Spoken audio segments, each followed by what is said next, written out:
coming to you on a Friday. It is a great day. An absolute great day here in the capital city of Kansas. Jake LeBon, Fulton Caster with you. It's a great day because the weather's nice. Mm-hmm. The Royals didn't lose yesterday. They did not. They could not.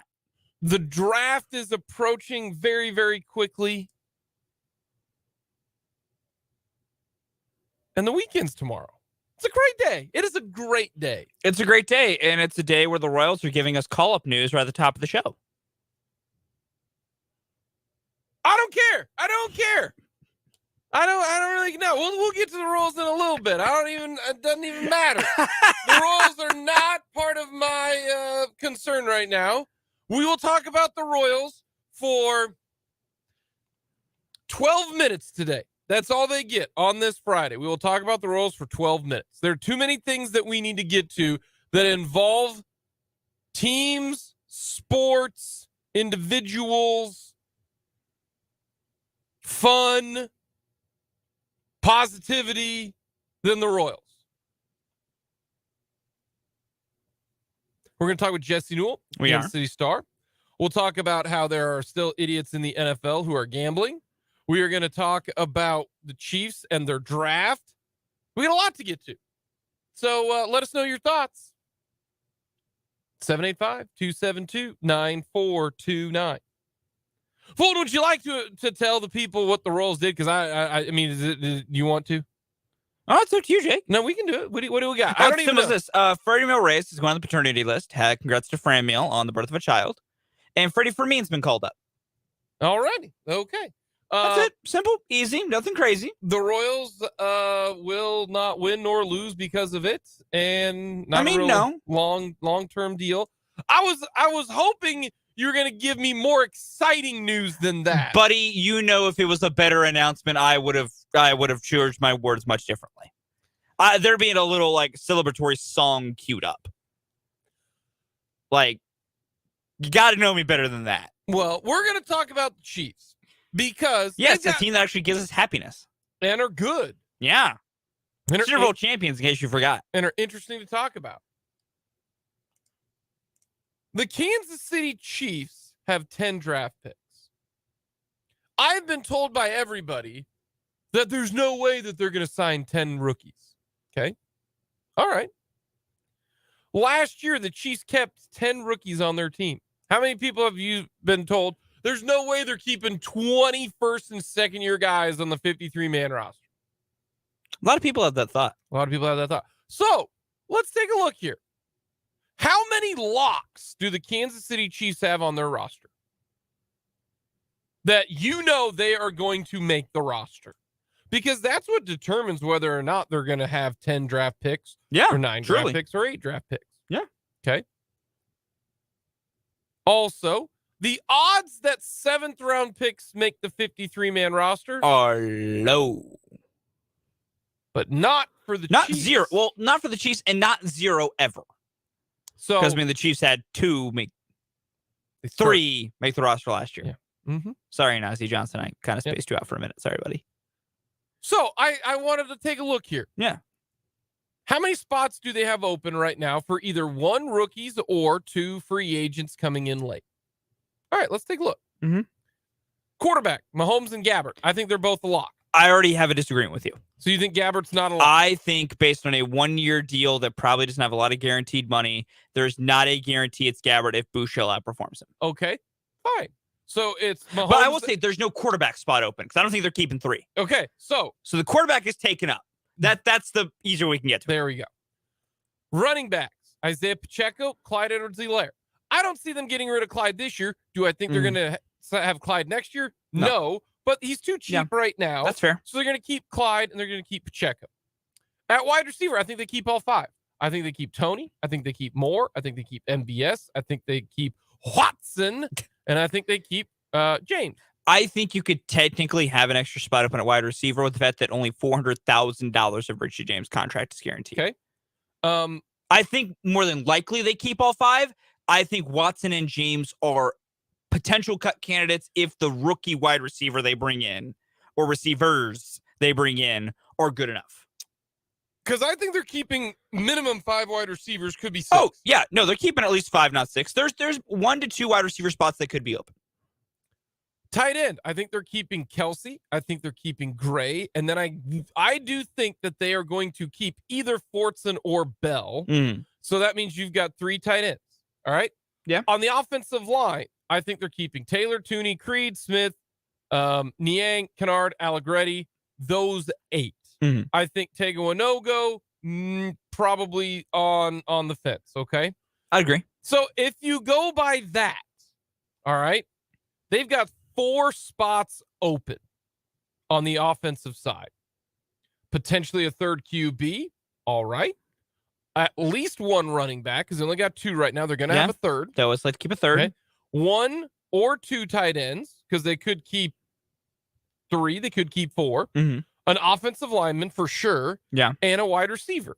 So you could end up having 4 spots open in this situation. And I feel pretty strongly about that. Do they go with 4 running backs? Yeah, they might. Could. They could.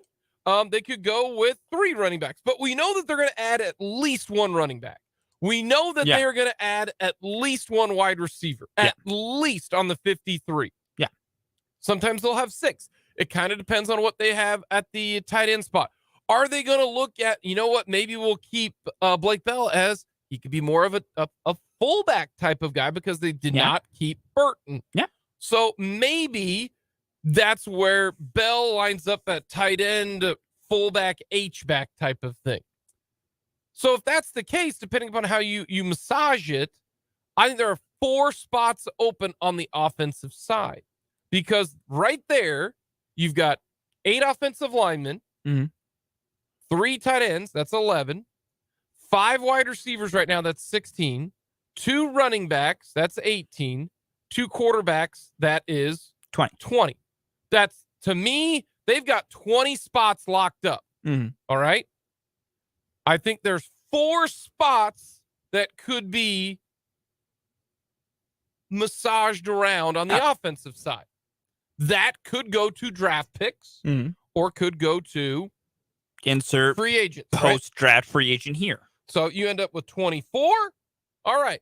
In order to get to the 53, we know they're keeping 3 specialists. You keep a punter, a kicker, and a long snapper. Yep. Whether that is James Winchester, Tommy Townsend, Harrison Butker, does not matter. I'm not here to discuss. Yeah, we're here to discuss specialist jobs. We're just point out that those. So you basically got 50 spots to split between offense and defense. Yes, exactly. And so normally they do around 24, 25, depending upon what they do feel a fairly even split, but sometimes it's overloaded to one side. So I got 4 spots open there on the offensive side of things. Last year, they did keep a third quarterback. What about the defense? All right. Defensive ends. I think Dana, Karlaftis, and Amenahu are locks, obviously. Yeah. I think Kando and Malik Herring, you could be Gonzo. Yeah. Interior D-line. Jones, Wharton, and Noddy. I think all 3 of them are back. Yeah. I think they re-signed Noddy for a specific reason. At linebacker, you've got Bolton, Gay, Tranquil, and Leo Chanel. Safety, Cook, Reed, Edwards, and Bush. Re-signed to Deion Bush. Cornerback, Snead, McDuffie, Williams. You know you want to say it. Watson. There it is.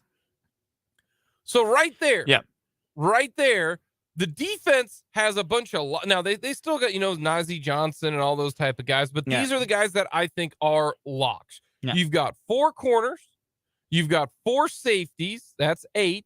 You've got 4 linebackers. 12. That's 12. 3 interior defensive linemen. 15. And then you've got 3 defensive ends. 18. That's 18. Now, there is a chance that, like a Kando or a Herring does stay on regardless. Yeah. If you will. And Najee Johnson's probably going to stay on. Yeah, Najee will stay on the team because if Dave Tobe gets like 4 dudes that are like special teamers only, but you're not taking my guys. Nazee's probably one of those guys. So we'll add Najee to make it 20. Yeah. So that means They've got 5 spots available, and we know that they're going to add at least 2 defensive linemen on the inside because you don't roll with just 3. Jones, they carry Wharton, and usually Nani. at least 9 linemen total. Well, I'm just talking about interior. I know, but I'm saying like the overall bigger number is usually, and we're still under that number too. So I would say that they're going to have at least 2 interior defensive linemen, and they've got some guys already on the roster, but you can add a few later. And then I think they're going to add at least 1 edge guy because they like 4. If you think about it, last year, Omenihu replaces Clark. The big difference is no one has replaced Carlos Dunlap. And that's where the rookie might come in and replace the Dunlap part. So you've got 2 interior defensive linemen, 1 defensive end. I think that they're going to sign 1 safety and 1 corner. Now, maybe they decide instead of signing the 1 corner because they feel good with Snead, McDuffie, Williams, and Watson, and Edwards can also play corner. Maybe they decide instead of that corner that they're going to go linebacker, or instead of safety, they'll go linebacker. Either way, you're going to add 1 guy to me from either the linebacker, safety, or the corner position. Okay. If we include Najee Johnson, who did make the roster last year. So if that's the case, we've got 20 guys. That means you have 5 spots available.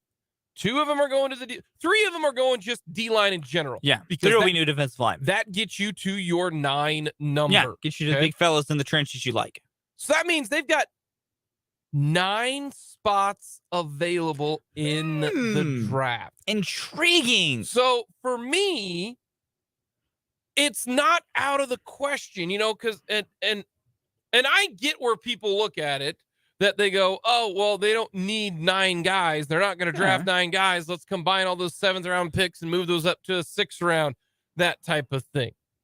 I'm not saying that's not going to happen, but to say that they won't sign 9 guys to this year's roster is just factually incorrect. There's a very good chance that they do because they've got 9 spots open. Now, will they go to 9 rookies? I don't know. We still have the Jerick McKinnon question to be answered of what he wants to do. Correct. Now, it's. I think the Jerick McKinnon situation all depends on the draft. I think the Chiefs are going to draft a running back. I don't think they're going to draft a running back very high, but it wouldn't stun me in the 5th, 6th, or 7th round. Or if none of them are there, then they call up Jerick McKinnon and say, hey, Jet, what you up to? Do you want to come, participate for a little bit in the regular season? Then we'll use you, more at the end of the year. So they got spots open, and the spots that are open right now are spots that fit the need in the draft. Wide receiver. They're going to sign at least 1 wide receiver. Okay. Number 2, they're going to sign an edge guy. In fact, I think pick 31, if they stay there, is going to be either an O lineman or a D lineman, not a wide receiver. I'm leaning now more towards they are going to fix that spot. I think Brett Veach looks at Patrick Mahomes and says this. I think as long as we've got a couple guys who are veterans, somebody else will sign with us. We can always draft another guy in the 2nd round. I think the Chiefs will be fine at wide receiver, at least this year. Next year, I think it could be different because of Travis Kelce's age. But I think as of right now, pass rush and keeping Mahomes upright, and if they draft an offensive lineman, and I'm not saying that they will, I think right now, more so, and I kind of realize, I think they're going to find the best defensive edge or best defensive lineman if they don't decide to move up. If there's a guy who falls to pick 23 or 4, we talked about that yesterday, what it would take to give up something like that. I think they could end up going up because that means they really, really like him. But if they do not trade up, nor do they trade back, I think they try to find the best edge guy, much like they did last year with Karlaftis. Hey, he's the best edge on the board. We're going to take him. Because offensive line wise, I think they like Lucas Niang. I think he's going to be the starter this upcoming year, unless a guy falls, unless it's someone for the Tennessee O lineman, or maybe they're in love with the Anton, the Harrison, or maybe a guy falls, whatever. Yeah. I think they like Niang, but they're also picking towards the future. Hey, maybe if we find an offensive lineman, guess what? That guy can take over for, Smith, or for Tooney, or for Niang, but you need help on the D line. And here's another reason why. Mike Dan is in his last year, this upcoming year. Yeah. I think that's why that they are going to go at the edge spot. So you're going to go edge, and you might even take two guys there. We know that you're going to take an interior defensive lineman at that spot. That's why I do think that there is a chance that the Chiefs do select 9 guys in the draft. And they'll sign eight of them, or maybe they'll sign all 9 of them, depending upon those 7th round picks. So there are spots open for this Chiefs team to sign 8 or 9 of these draft picks. For some people out there going, well, they need to package all of them and just be aggressive and only draft 5 guys. Okay, if you draft 5 guys, what are you going to do with the other 4 spots? Because we got 9 spots available right now. What are you going to do? Yeah. That is always the question. Are you going to, okay, Jerick McKinnon, all right, there's your running back. Okay. Now what else we're going to do? We still got 3 other guys. You're going to go with, let's say they don't draft any defensive linemen. Are we going to Daniel Wise? Are we going to Danny Shelton? Okay. Are we going to roll with, maybe it's Justin Ross? Yeah. He's maybe that's the receiver solution. So there's a way that you can draft all 9 and all 9 stay there. Yes. And if that's the case, then you're doing a hell of a job drafting. And the best part about the Chiefs right now is they don't have a bad contract on their books. No, they don't. That's why that they kept 10 guys and might keep 9 here. They do not have a bad contract. And if they give Chris Jones a contract extension, they still won't have a bad contract on their books. How many teams can say that? Yeah. Not a single bad contract on the books. So let's be flexible. It's a great situation to be in. Coming up next, some sad news coming from the Little Apple. We will get to that. And what if the Chiefs trade back? What could they get? What could their draft picks go with? We talked about trading up. We'll talk about trading back coming up.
Of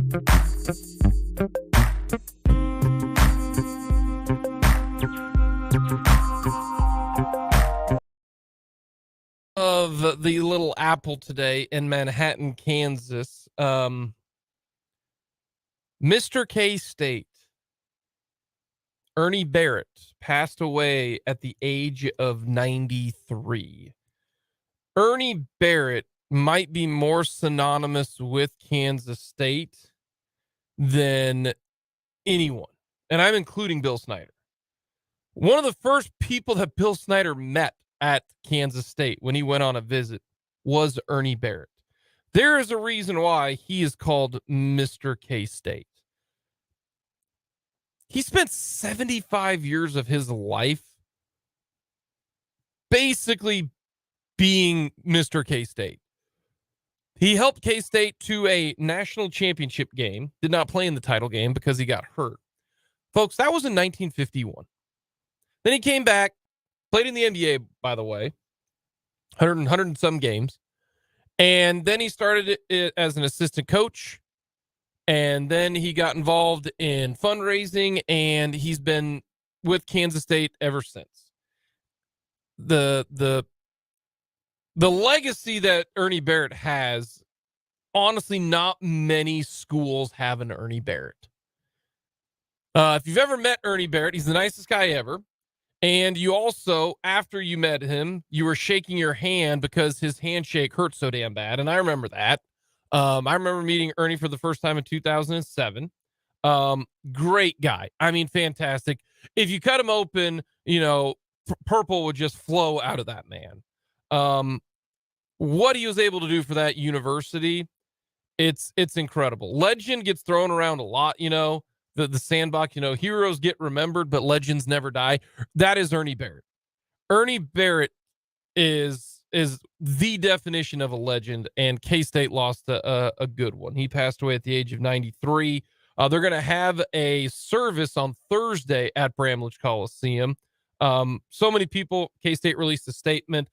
So many people wanted to share their thoughts on Ernie Barrett, from Jerome Tang to Bill Snyder, even to former K-Staters, like Lon Kruger and such. But yeah, K-State, Ernie Barrett. There will never be another Mr. K-State, not even remotely close. He was one of a kind. So K-State fans pouring out for Ernie Barrett.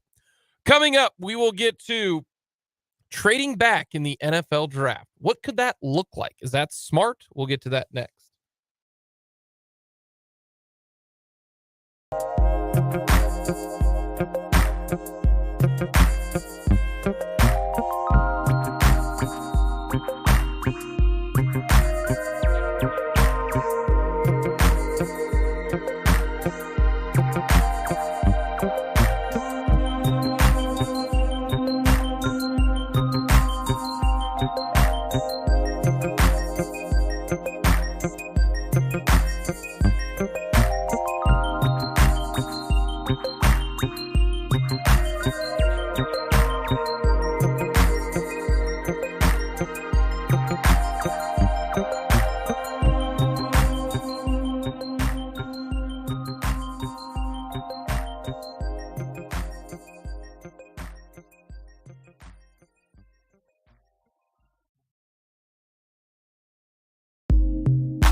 Some Taylor Clark tonight.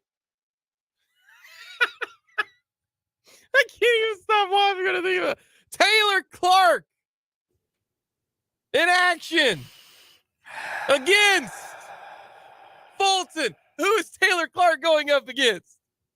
The greatest player currently gracing the game of baseball, Shohei Ohtani. Shohei Ohtani, who's sporting an ERA of under 1. That's right. Less than 1 earned run an outing.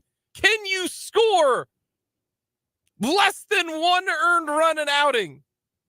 Can you score a .86 run? This is going to be really not fun tonight. No, flip side, it will be. And I'm going to explain to you why coming up in the 1 o'clock hour. Call that a tease in the biz. We're going to get to that. Yeah, Taylor Clark. He'll pitch 1 to 2 innings tonight. How many Royals fans know who Taylor Clark is? If they've watched a game in the past 2 years, they know who he is. Do they know who he is, or is he just who is that guy? If you have watched if you've watched at least 5 Royals games in the last 2 years and you don't know who that guy is, I'm just going to question how much you pay attention when you watch a baseball game. Yeah. And that's just because they use him enough that you should, in passing, like, recognize the name. Tell Taylor. I'm not expecting any of y'all to know a lot about him. Like, I know more about players on this team than I should, but that's because I have an unhealthy relationship with this team. Yeah, well, that's your job. That too. Yeah. So, like, other people, like, it's fine, but you should at least recognize the name. So we got Royals baseball coming up tonight, 8 o'clock, with the first pitch for the Royals and the Angels. The only benefit of being, like, a West Coast game is a bunch of y'all can just go to bed instead of watching the game. And it won't sound crazy. Think West Coast has anything to do with it. You can just go to bed and not watch the game, Fulton. I know, but hey, man, I don't know. That's true. We're going to talk about something more exciting, more thrilling. The draft. All right. The teleconference. Yesterday, we told you what it would take to trade up. All right. Change it up. What if we decide to trade back? Brett Veach there at pick 31, that first round, last pick. It is a nice little sweet spot because maybe there's a quarterback that hasn't been taken yet. Or maybe there's that player that you want that fifth-year option for. Mm-hmm. The 31st pick could be an important one. Right now, the Chiefs pick 31, 63, 95, 122, and 134. So they have... And then a bunch of random picks that don't matter as much. Yes. So they have 3 picks inside the top 100, and they've got 5 picks inside the top 134. Mm-hmm. All right. Chiefs are on the clock. Pick number 31. We are waiting. We are waiting. Ring, ring, ring. Hello. Who is this? Hey, this is Chris Ballard, the GM of the Indianapolis Colts. Chris, how you doing? I'm doing good. Let's make that trade that we talked about on Monday. Sweet. Let's go through the parameters again. All right. Here's how it goes down. We'll swap you our 35th pick for your 31st pick because the Colts pick 35. Mm-hmm. They want to move up and they want to get Quentin Johnston because he's still there at 31. They just drafted C.J. Stroud or Anthony Richardson or Will Levis, one of the 3 quarterbacks not named Bryce Young. They need somebody to throw it to. They got Alec Pierce. They need somebody else, right? They got Mo Alley Cox. So we'll give you pick 35. All right. We're still going to need more of that. Well, what about we give you pick 106? How does that sound? Is that okay? Is that good? Yeah, cool. Well, remember, we still have to throw in that 6th round pick because pick 106 and pick 35, we got to find a way to even out those numbers. So pick 35 is worth 170 points. Pick 106 is 32 points. All right, that's 203. 203 to 190. We're going to need a little bit more. That's why we'll throw in that pick 178. All right. So Chiefs say, yes, let's make a deal. So here's what the Chiefs get. You drop back 4 spots to pick 35, and you gained another 4th rounder. So you now select 35th instead of 31st. Still probably going to get your guy. Pick 63, pick 95, but now you pick 105, or 106, beg your pardon, 102, or 122, and 134. So you gained almost a top 100 player just to move down 4 spots. So now you have got essentially 4 picks in the top 100. You doing that trade? I'd consider it. Also, stellar acting job there, Jake. Okay. Great little one-man show. Thank you. They call me Phil Hendry.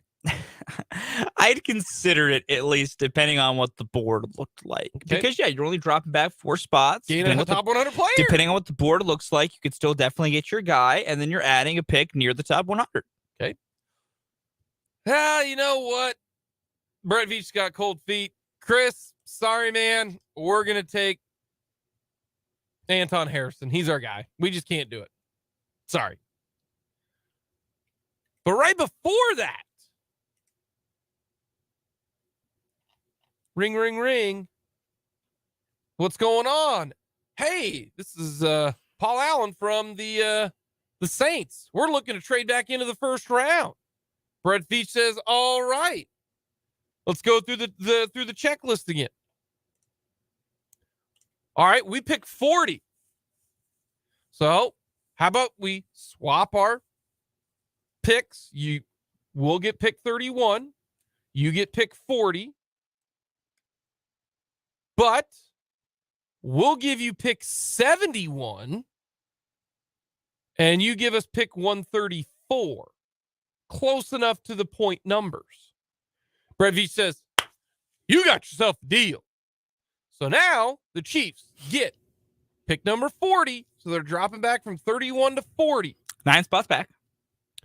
But they gain Pick 71. They gain a third-round pick. High third-round pick at that. Exactly. Yeah. Pick number 71 is 8 picks into the third round. So now the Chiefs are getting this for their draft. You get pick number 40, pick number 63, pick number 71, and pick number 95 to go along with pick number 122. So now you have got 4 picks from pick 40 to pick 95. But more importantly, 3 picks from pick 40 to 71. So instead of pick 31, 63, 95, you're getting picks 40, 63, 71, and 95. So you're gaining an extra high third round pick. Yeah. All for just moving back 9 spots. Brett Veach says, nope, we're not doing it. We're going to take Quentin Johnston. He's our guy. He was down there throwing with Patrick Mahomes. We liked him. And even before that, there were 3 people who made a phone call to Brett Veach. And to me, this is the lowest that Brett Veach would go. All right? Atlanta's on the horn. Brett, what's good? Let's make that trade. Okay. So Atlanta on the horn. Atlanta picks 44. Okay? 44. Mm-hmm. That's kind of a ways down there. But it is. Let's see what the trade involves. All right. So we'll go with pick number 44. And then, you know what? We're going to have to get we're going to have a pretty good pick here. So we're going to get a high pick, and we're going to end up with another second round pick.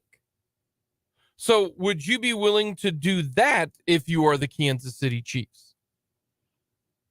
That to me is the interesting thing. Do you think they drop down lower if they were to draft than pick 44? No. I think it would become too steep of a drop at that point to go back that far. I feel, after about dropping back about 10 spots is where Brett Veach might think that's too far to go back, depending on what their board looks like. Because that's always the other factors. What does the board look like? Mm-hmm. But I think that's the fascinating aspect of what's going to happen next week. Because, we all think because the draft's in Kansas City, the Chiefs aren't going to trade back. Because, the thought is they're going to make a pick in the first round because they're hosting the draft to Kansas City. They want to make a first round pick on that first night, which is fair. At the same time, I mean, we've heard a lot from other people that this draft is, falling interestingly. That there's not as many guys as you would think with first round grades on them. And so, the thing has been talked about a lot, like the sweet spot is back near that late first, early to mid second territory. And I think if Brett Veach gets the right call, he would sacrifice not picking night 1 in Kansas City, which would make some people upset. Let's be very clear here. People would be very bummed by this. Mm-hmm. But I think if he gets the right compensation, if it looks like that's the right way it's trending for the type of guys you can get, he'd pull the trigger. Mm-hmm. So the pick that you would get if you were to trade back with the Atlanta Falcons, you ready? You would go with, you'd switch picks. Yeah. You'd get pick number 44. Yep. And you would also get pick number let's say you get pick number 75 plus another 4th round pick. Or what if you do this? Hey, we'll give you a 2nd round pick in 2024. Yeah.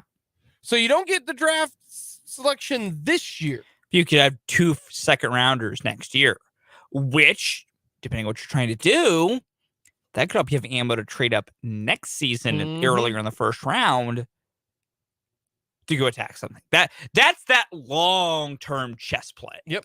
That's where we talk about short-term versus long-term. Is like, yeah, part of your compensation is, getting a pick, next year. And, you're not going to get the payoff till 24. But that is the type of move that sets you up. Because, like, having double seconds is the type of thing that means you could really make a push for a high first. Mm-hmm. Because you can go, all right, here's our first. So you're falling back in the first. And here's one of our 2 seconds. So then we're still keeping a second, which makes us feel good. But now you're adding a second and we can start leapfrogging.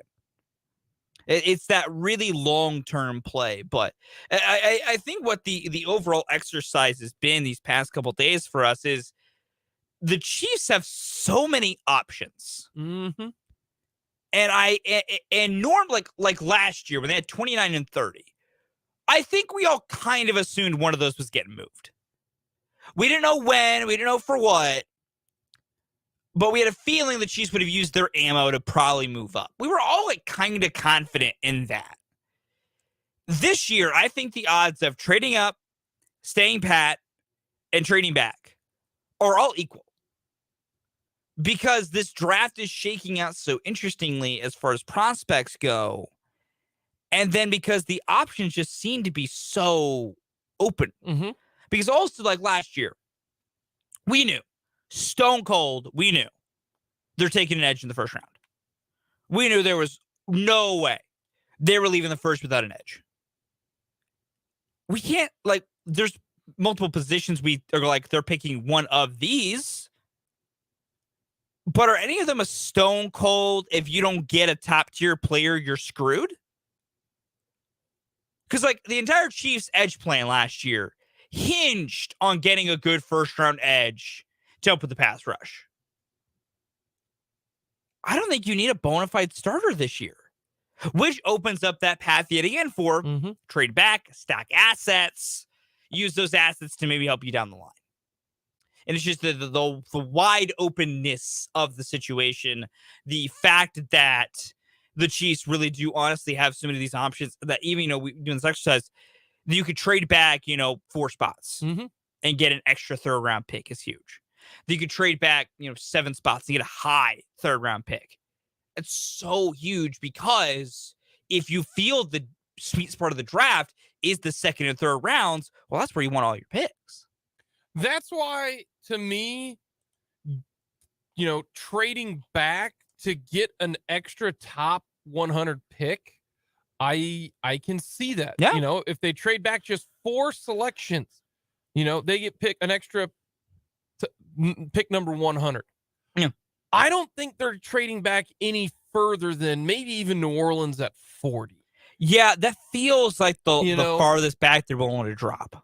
That's why I think they're going to end up picking at that spot. Yeah. I don't necessarily know if they need to trade back. And the reason why is we went through their numbers. Yeah. They only got, about 9 open roster spots. Mm-hmm. Okay. If you trade back, now you're adding a pick.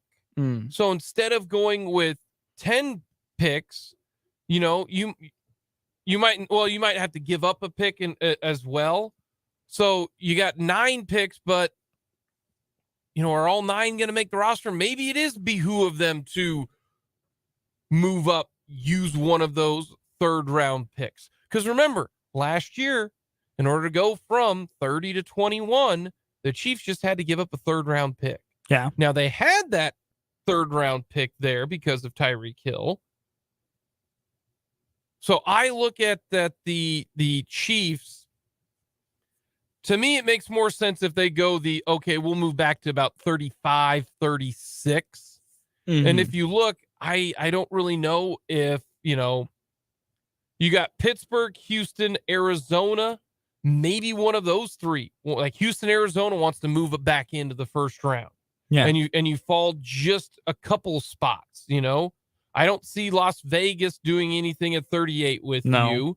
So that's why I kind of feel like Seattle, the Rams, Indy, Arizona, Houston would be your best bet to trade down, because you're not going to want to trade back into the late 40s. You know, Yeah. you're not going to trade with New England at 46. No. That's too far down. Yeah, it's too far back. So unless you get that second round pick next year. So not only do you get a first round pick, because for an example, let's say you trade back with the Jets at pick 138. All right. Or at pick 43. The Jets have back-to-back picks, 42, 43. Let's say you trade with them for pick 43. You give them pick 31. That's a difference of 50, 60 when it comes to points. Well, 60 points is an early third-round pick, but maybe they're saying, hey, if you throw in a fifth, we'll give you a second-round pick next year because we think our second-round pick is going to be like 57, 58, and we think it's going to work. So then next year you pick 32, 63, Yeah. and you pick 57. So you get 3 picks in the top 60. I think that's the interesting thing where, hey, you know what, we've got enough good guys on the roster right now. We'll go ahead and save that pick for next year to help us out there. So many different options for me. Yeah. I do think having so many picks and having so many quality guys, unless it is for a 24 second round pick, I think they're going to stay put at pick 31. I don't think they need to get more picks unless someone is willing to move hell and high water to get to pick 31, that you drop a couple spots and you gain a late second round pick or something of that nature. Yeah. I think that is something that could end up happening for the Kansas City Chiefs. So that's what you're kind of looking for here. If you drop to the 30s, you're getting a fourth. If you drop to the 40s, you're getting a third. That's the drop back. Gain a third, gain a fourth. What are you thinking? Coming up next, we'll finish off this noon hour. We'll get to some Royals baseball coming up, as well as talking with Jesse Newell coming up in the 1 o'clock hour.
Something that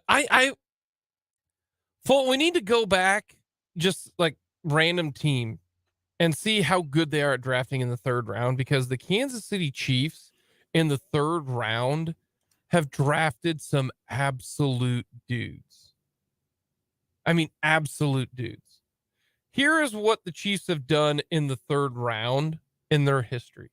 They took Gary Spaney, who was before Derek Johnson, their all-time leading tackler. Yeah. Some guy named Will Shields. Just some dude named Will Shields. Hall of Famer. Jamal Charles. King. Jamal Charles. Iron Eagle's the best. Yeah. Some cat named Justin Houston. Pretty good. Who's a borderline NFL Hall of Famer. Yeah, he's going to have a case at least. If you've got a case, that's pretty good. And then Travis Kelce. The greatest tight end to ever play the game of football. Like, think about that. They've got 1, 2, 3, 4. They got 5 guys who all are going to be in the Ring of Honor in the third round. I wonder how many third round picks, like, other teams can say that. It's a good question. We need to dig into that one day. Just to see that. That'd be kind of interesting. Do some digging. Yep. Coming up, we're going to talk some Royals baseball. Everyone loves the list. Draft edition. Brett Veach's best picks. We'll get to that coming up in the 1 o'clock hour here on Mic'd Up.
Fulton, hour number 2 coming your way. Thank you so much for joining us.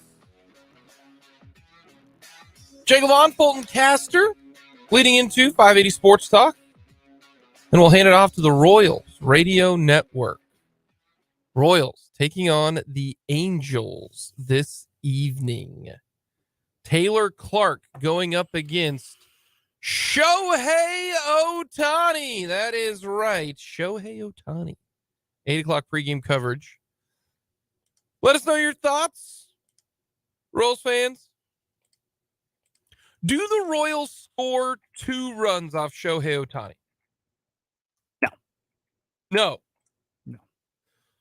Do the Royals score a run off Shohei Ohtani? No. Really? They don't even get a single run off Shohei Ohtani. I would be pleasantly surprised if they can get a run off Shohei. So you think he goes 6 innings, no runs? Yeah. That's why it's an absolute travesty of this start for Shohei has to line up with the Royals bullpen game. Or it's a good time for it because they ain't gonna win if you had a good pitcher on the mound. That's a good spin zone. I don't think that's spin zone. I think that's actually legit. Yeah, that's fair. You're not gonna waste it. You're not gonna waste like a good Zach Greinke start on this. Yeah, Zach Greinke you can win the next 2 games with your starting pitchers coming up because you're facing easier competition the next 2 games. That ain't spin zone. I think that's actually accurate. fact zone. Yeah. Fulton, you're upset right now. What's going on? I'm very upset. What just happened? What's going on? The Royals have announced what we all worried. Chris Bubich is going to undergo Tommy John surgery. Well, yeah. I'm upset about that. I had hope. When I love that you have hope.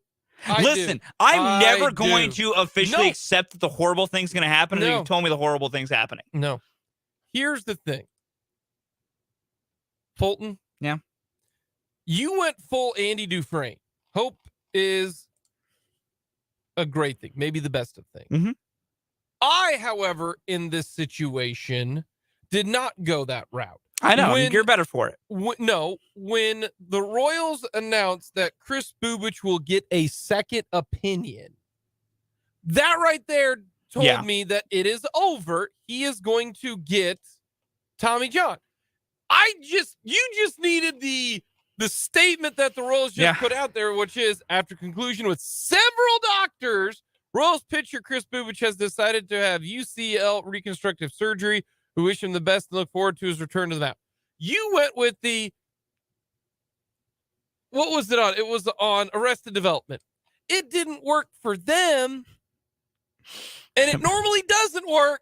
But it might work for us. But it might work for us. Yeah, no, listen, when they say Chris is getting a second opinion, I also was like, well, this is bad. I was still going to hold it open until I saw it, but it is now. Yeah, like I had already accepted that. That's what I had. This is me accepting it right now. Oh, that's a bummer. He got 3 starts. 3. Like, I feel so bad for Chris. Because he was looking good, too. Like, he looked like he finally was going to maybe become something. And now Chris is going to lose an entire season. The only positive spin I'm going to put on this is he might be back in April next year. That if everything goes right, Chris might not miss much of 2024. Because he has having Tommy John, April 21st. Yeah. Will Dr. Neil L. Atrach do it? Because I always find it funny his name was L. Atrach. Yeah, it was. Yeah, I don't know. We'll see. I'm not surprised. No, I'm not surprised. I'm just bummed that it's 100% correct. Like, I was with you in thinking that this was going to happen. Like, when they said the second opinion, I was right there with you, but I was hopeful. There's that sliver. But no. Well, Daniel Lynch, can you please get back fast? Yeah. And this is why when we talk about starting pitchers, you need about 8 to 9 of them because the Royals had 5 of them.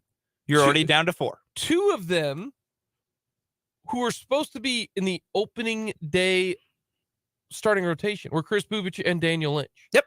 It was going to be Singer, Greinke, Lyles, Bubich, and Lynch. That was going to be their 5. Okay. Well, now they're down 2 of those, which is why we get Taylor Clark. That's why we get what's happening tonight. And also why we probably are going to get a Yarbrough start. Oh, there's not even for a full-on start, sure. We're getting him tonight. Like, you're getting Clark for 1 to 2 innings, and you're getting Ryan Yarbrough. See, that's why So that's why it's a good thing. That's why Shohei's pitching tonight. I know, I agree. Also, I bet what's the Royals was -2 or +245, right? Wasn't that? I believe it was +240 or 245 when I checked it earlier today. No, today? Yes. So it's the same as when the Angels were -300 on the money line last time I checked. That's yikes. And it's correct. Like, I can be as optimistic as I want to be. The Royals are having to play a game with their bullpen that is struggling. +245. Against one of the top 3 pitchers in baseball. Yeah. Good luck. Like, truly, there's nothing you can take from tonight. All right. The only thing you can take from tonight is if the Royals get quality contact off Shohei consistently. Like, even if they don't get around Shohei, if they get like 7 hits off Shohei in 6 innings, there's positive development. They actually hit Shohei. The Royals, they're not even going to get a single run. Do they score in the game? Yeah. What if Shohei goes 8? Well, then we got some problems. All right. Royals score against Shohei. No. Royals score overall, how many runs? I'll give him 2. I'll be polite. Oh, man. I'll be polite. Okay. Just to because I think they're going to have like 3 innings to try and get runs. You think wait a minute. Oh, I see what your thought process is. They're going to have the 7th, the 8th, and the 9th to try and score. No, you think he's not going to pitch very much because he's going to strike out so many Royals, and his pitch count's going to be high. That's why he's not making it to the 7th. Kind of, sort of. Okay. All right. I have a hard time thinking he'll go past 6.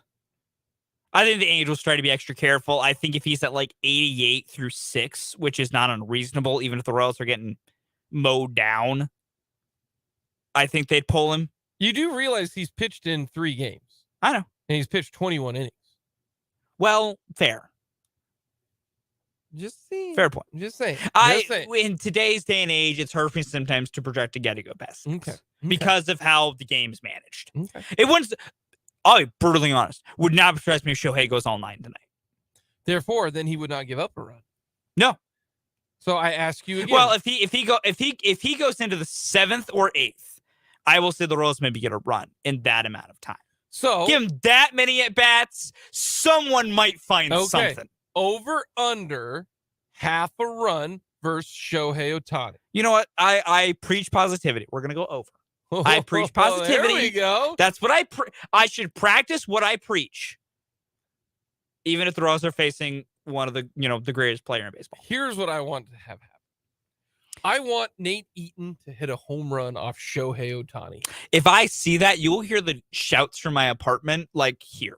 And for people's like, I live downtown. We are on Huntoon Hill. You'd be able to hear the shouts from my apartment up in this studio. If I saw that happen. Do we just need to remember the last time when the Royals and Angels played last year in LA? And Shohei had an 8 RBI game, and then the very next, like literally the next game, he struck out 12. Yeah. We don't remember that, right? Yeah, he's good. He's really good. Really good. And LA might not keep him, which is also funny. Very funny. Shohei Ohtani, over under 7.5 strikeouts. Oh, you take that over.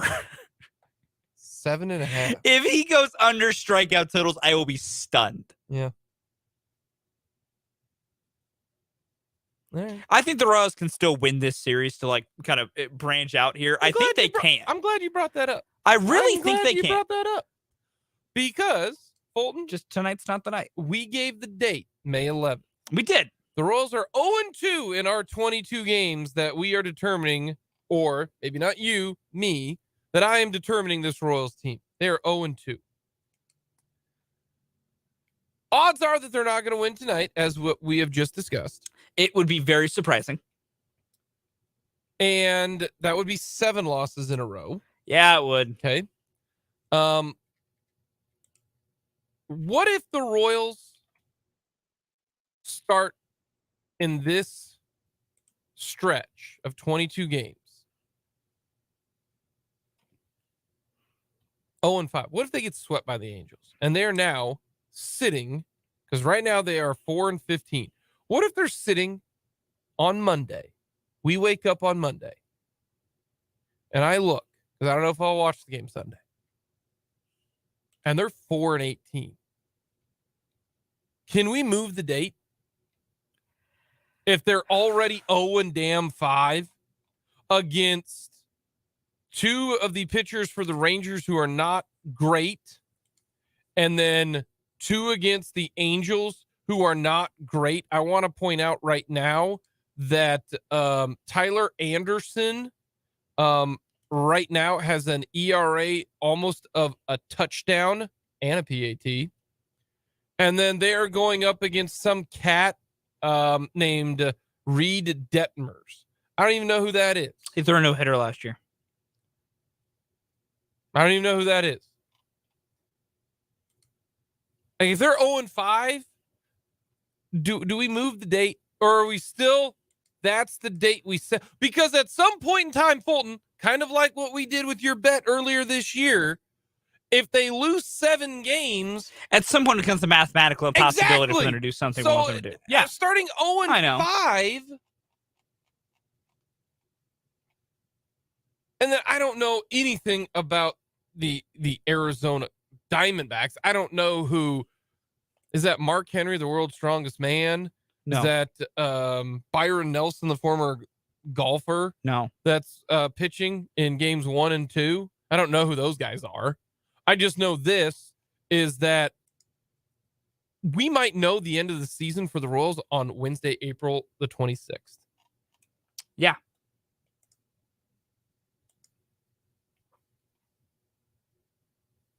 Wednesday, April the 26th, because if Keller and Singer don't get it done after Greinke and Lyles, I mean, you could be staring down the bullet of a 1-7 start to this 8-game stretch.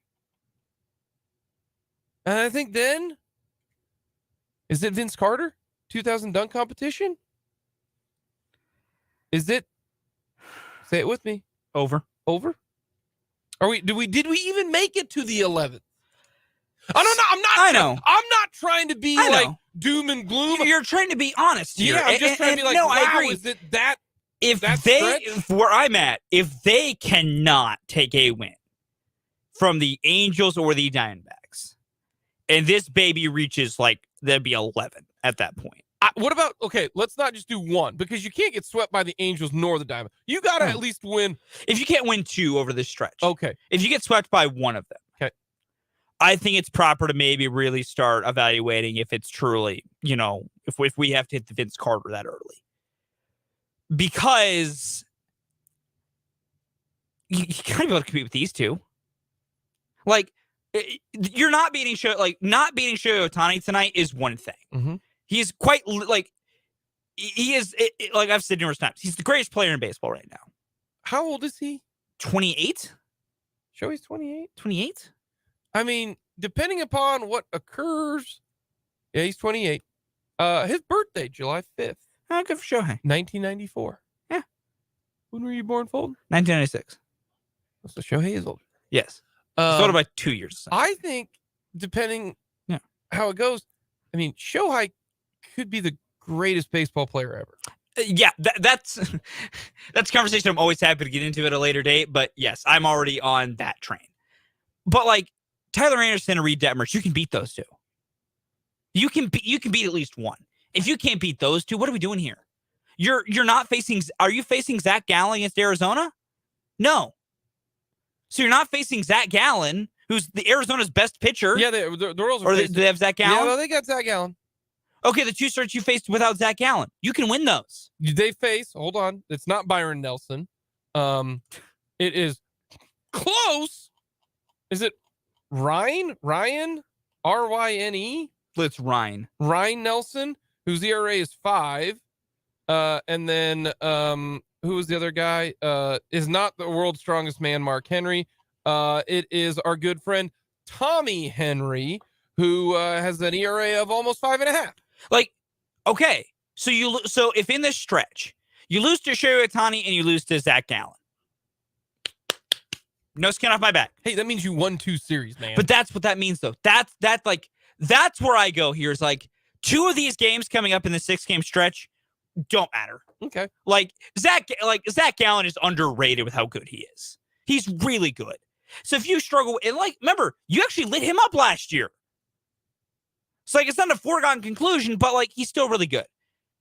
If you can't be competitive in those other 4 games, I'm willing to maybe give you a loss or 2 in there, but they better be competitive losses.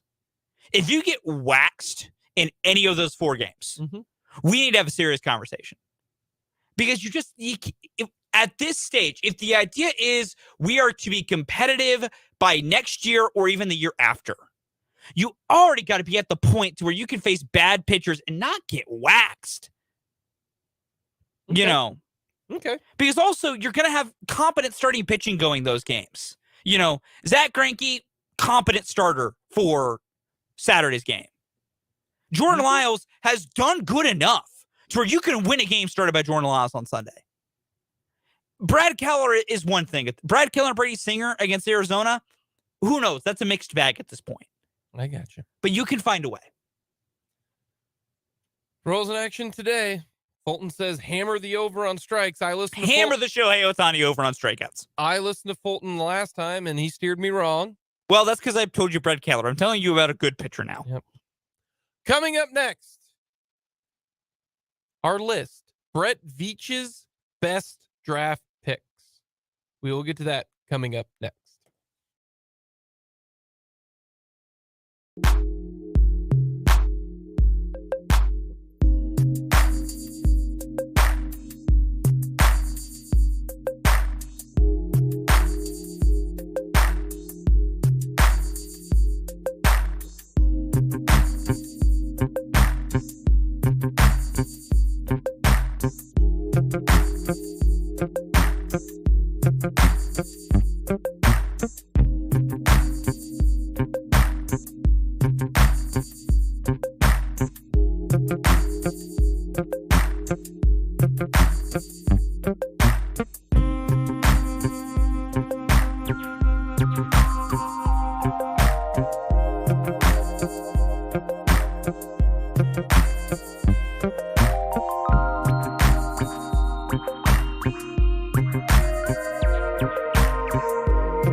today's list Brett Veach's best draft picks?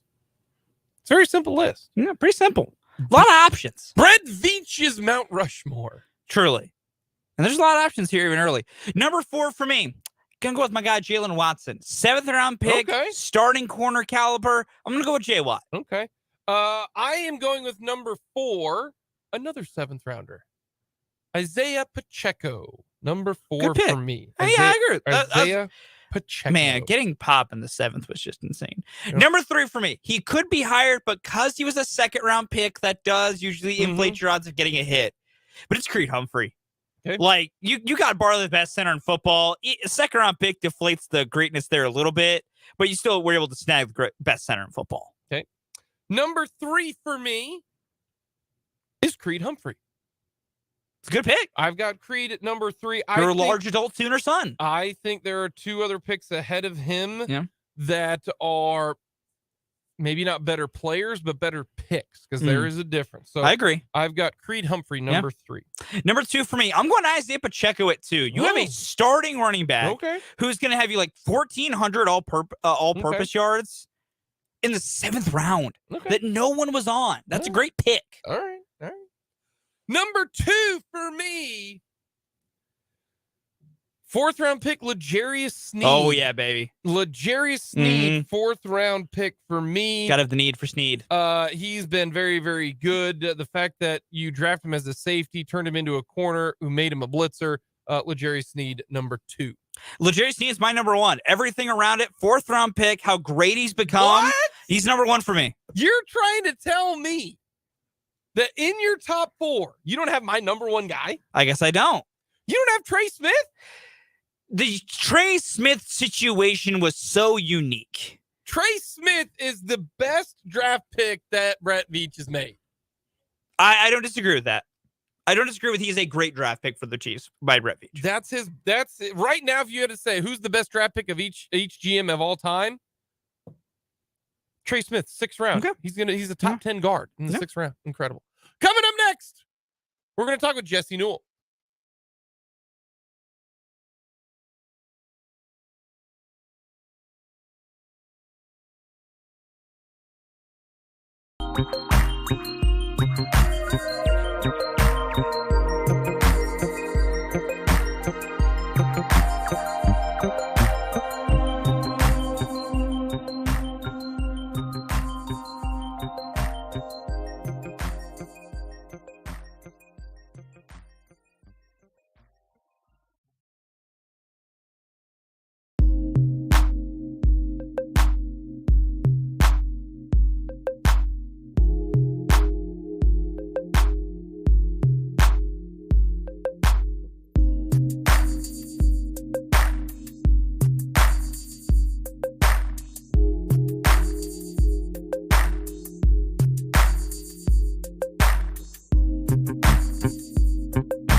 Less than a week away. The stage is being set. Fans will start coming into town probably on Tuesday and Wednesday. Draft on Thursday. And to talk all things the NFL draft, we bring in Jesse Newell, covers the Kansas City Chiefs for the Kansas City Star. Jesse, my friend, how are you doing? I'm doing well. The Royals didn't lose yesterday. The weather's kind of nice. It's a Friday. You know, I'm not emotionally invested in the Royals anymore, so it's good. It's good. How are you? Doing good. It was a good week for you to be emotionally invested in the Royals that 1 week when they started, right? Like 2 weeks ago. Yeah. That's it. It's fun. Done. It's fun. It's exciting. Fulton, on the other hand, is he's in a bad spot right now. I'm in a glass case of emotions thanks to the Royals, Jesse. Yeah, I mean the Bubich news is not good either. So doesn't help. Definitely does not help. I was thinking like this is I mean, Jake, you're my age. You understand this. Like we'd be playing growing up the Tecmo Super Bowl game, and this is you'd be like down in the second quarter, you fumble 3 times, and you would turn the power off and turn the power back on the Nintendo and start things back up. That's kind of where the Royals need to do with their season. It's time to like kick the Nintendo, turn the power on, turn it back on, off and on, and restart the season. But that's not how it works, unfortunately. Not how it works. We are not in control like we were back in the day playing Tecmo Bowl. I'm with you on that one. Jesse, the 31st pick for the Chiefs, will they make it at pick 31? That's a good question. We asked Brett Veach that yesterday at his press conference, and I think one answer was more convincing than the other when he talked about trading up or trading back. He says they are available to trade back. I don't really think that's a possibility for a couple of reasons. For one, usually Brett Veach has been aggressive about going forward, not backward. But two, the bigger one is this draft is in Kansas City. It probably happens once in our lifetime. And Clark Hunt, quote, joked last year about telling Brett Veach he couldn't trade away that number 1 pick. But I'm not sure it was much of a joke. I think that the Chiefs and Kansas City as a whole, they're going to have about probably over 100,000 fans from this area showing up to Thursday night of the draft. I think they want a big party, a big celebration. They want to be able to celebrate a first-round pick. So I think the Chiefs, if anything, are going to move up. Brett Veach spoke in multiple answers he had yesterday about potentially moving up. There are a few guys they believe were worthy of that. They talked to teams before the draft next week about, hey, if this guy falls to this position, would you be willing to trade back because of what compensation would you want? That sort of thing. They try to get those trades kind of pre-worked out in case those things fall that way. But, you know, I would say probably right now, I would say if they're going to trade up. I would say it's a possibility. I would say more likely they just sit at 31 and let value fall to them like they've done in the past. But, yeah, I would say out of those two scenarios, what would we put it? Like 60% the Chiefs stay at 31, 35 they move up, maybe 39 they move up, and 1% they move back. I mean, you never say never with those things. But I would say most likely the Chiefs are going to be at 31, but sometimes Brett Veach can't help himself. And if that special guy is falling or sitting there in the upper 20s, then potentially the Chiefs could go move up and make their move to go get their guy. I thought that was a fascinating peek behind the curtain when he said that, yeah, we contact a bunch of the GMs in teams, and he basically told you what range, 20 to 30. They really can't get ahead of 20. It's hard to jump that many spots unless you're willing to give up a first-round pick, which the Chiefs are not going to give up a first-round pick. But I thought that was I did not realize that. I thought that a lot of it was done during draft day, but no, it kind of sounds like Monday and Tuesday he reaches out to, pick number 21. I mean, he's probably not going to reach out. That was a bad example because that's the Chargers. He's probably not calling the Chargers. But like at pick 20, he's probably calling Schneider at Seattle. Maybe he's calling Baltimore at 22 and Minnesota at 23. We know he'll probably shoot a text to Peterson and Jacksonville at 24. I thought that was kind of a cool little nugget that he dropped on us. Yeah, I had no idea either. And he said something fascinating last year about when they moved up to get Trent McDuffie. They made that trade in principle before that pick actually happened. So you can kind of put together the pieces from there to know that the Chiefs really wanted one of the 2 cornerbacks that were top on their board, which was McDuffie and Kaiir Elam. And because they made the trade with both those guys available and the pick only in front of them coming, they knew that one of those two guys was going to be there. So they were comfortable with one of those two guys and then made the trade. And then neither one got taken with the previous pick. So they went ahead and took the top guy on their board, which McDuffie seemed to be slightly ahead of Kyer Elam. So, yeah, Brett Veach usually is pretty forthcoming in these sorts of things. It was a fascinating conversation for him to talk about that. But I would circle 22 because it makes a lot of sense for a lot of reasons. Baltimore is one of those analytically driven teams. If they get good value with the pick, with the trade down, then they're likely going to do it. They have some needs to address. They only have 5 draft picks in this year's NFL draft, so gaining a couple picks would make a lot of sense. And again, 22 would allow the Chiefs maybe leapfrog some of those teams if they wanted a receiver that potentially would be right there waiting for them. You know, Jacksonville's a team that could potentially go for that. The Bills are a few picks after that could potentially go for that. Even the Ravens, you know, unless the Ravens get a really good offer, they could go for a receiver at 22 as well. So I would look at 22. What's interesting is the Chiefs last year moved from 30 to 21 and required them to swap picks with New England and then give a 3rd and a 4th round pick. If you go from 30 to 22, that's almost the exact same move up. So potentially give up your 1st round pick and then your 3rd and your 4th round pick. That would make a lot of sense for both the Ravens and the Chiefs if the Chiefs potentially liked the guy at that spot. And to me, that guy is Zay Flowers. If he gets to that point. Now, the Chiefs have to have those discussions. How far would they be willing to go up? Would it be worth it to go a 1st, a 3rd, and a 4th to go up and get their guy in that? But, you know, I've talked about him a lot. I mocked him to the Chiefs in our mock draft 2.0 here at the Kansas City Star. He's kind of Tyreek Hill light. You know, he's explosive off the line of scrimmage. He's a smaller guy, but gets separation. And that's really what the Chiefs offense is predicated on is guys getting wide open for Patrick Mahomes. He doesn't throw many of those, you know, 50-50 balls where you go up and make a catch in space. The Chiefs love to make you defend every blade of grass, both horizontally and vertically. And so that's why Zay Flowers would make a lot of sense. And plus, you know, we saw this past week, that he went and worked out with Patrick Mahomes down there in Texas. So at least Mahomes could get a chance to get his eyes on him and throw him some passes. So I think that's the guy potentially the Chiefs will want to go up and get. The big question becomes whether he falls to 22. There's been some mock drafts out there that have had him go even higher than that, somewhere in the late teens. So if that happens, I think the Chiefs are just going to stand pat and wait to see what falls to 31. But that would be the one I'd potentially look for a move on. If the Chiefs really love Zay Flowers and just want to get their guy, then at 22, a move up with Baltimore, move your 3rd and 4th pick. That potentially could be something that's on the table. Do you think they go wide receiver with the 1st pick no matter what if they trade up or stay at pick 31?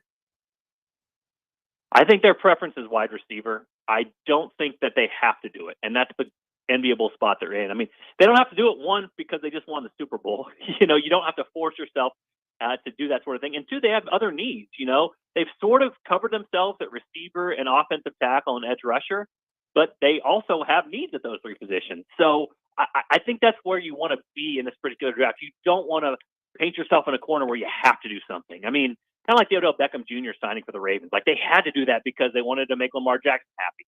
And that probably is going to blow up in their face, paying a guy $18 million coming off of an injury who the rest of the market said he was probably not worth that much. But you see other scenarios of this where if teams are forced into doing something, they make mistakes. You know what I mean? Like, the Browns thought their roster was complete without Deshaun Watson. They go make a trade for him. It doesn't work out. You know, so I think the Chiefs want to remain flexible, but at the same point, we saw them strike out on their free agent targets with wide receivers. They tried to get Odell Beckham Jr. They tried to re-sign Juju Smith-Schuster. They at least were interested in DeAndre Hopkins for a while in the offseason when they thought potentially he was available via trade with Arizona. That all was very difficult. So where's the one place you can just decide, hey, I want to get this receiver. I want to get him on a rookie contract. I want to have him cheap, and I want to have him for 4 years.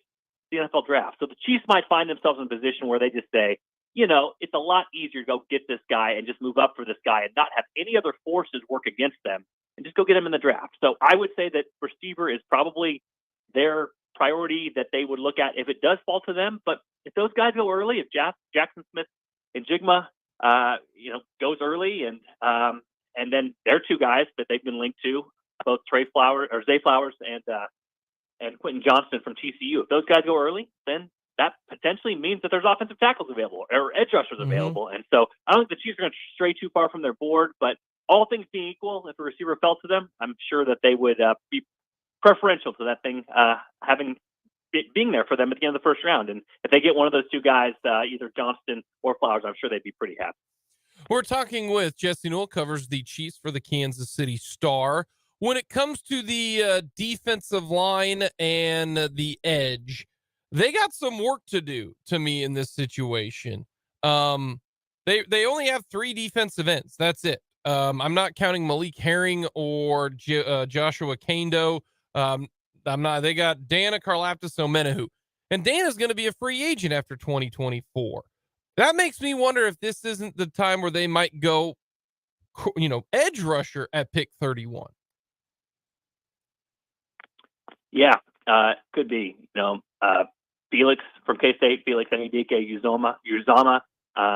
Obviously, the potential guy there, if available, he sort of fits the Spags mold.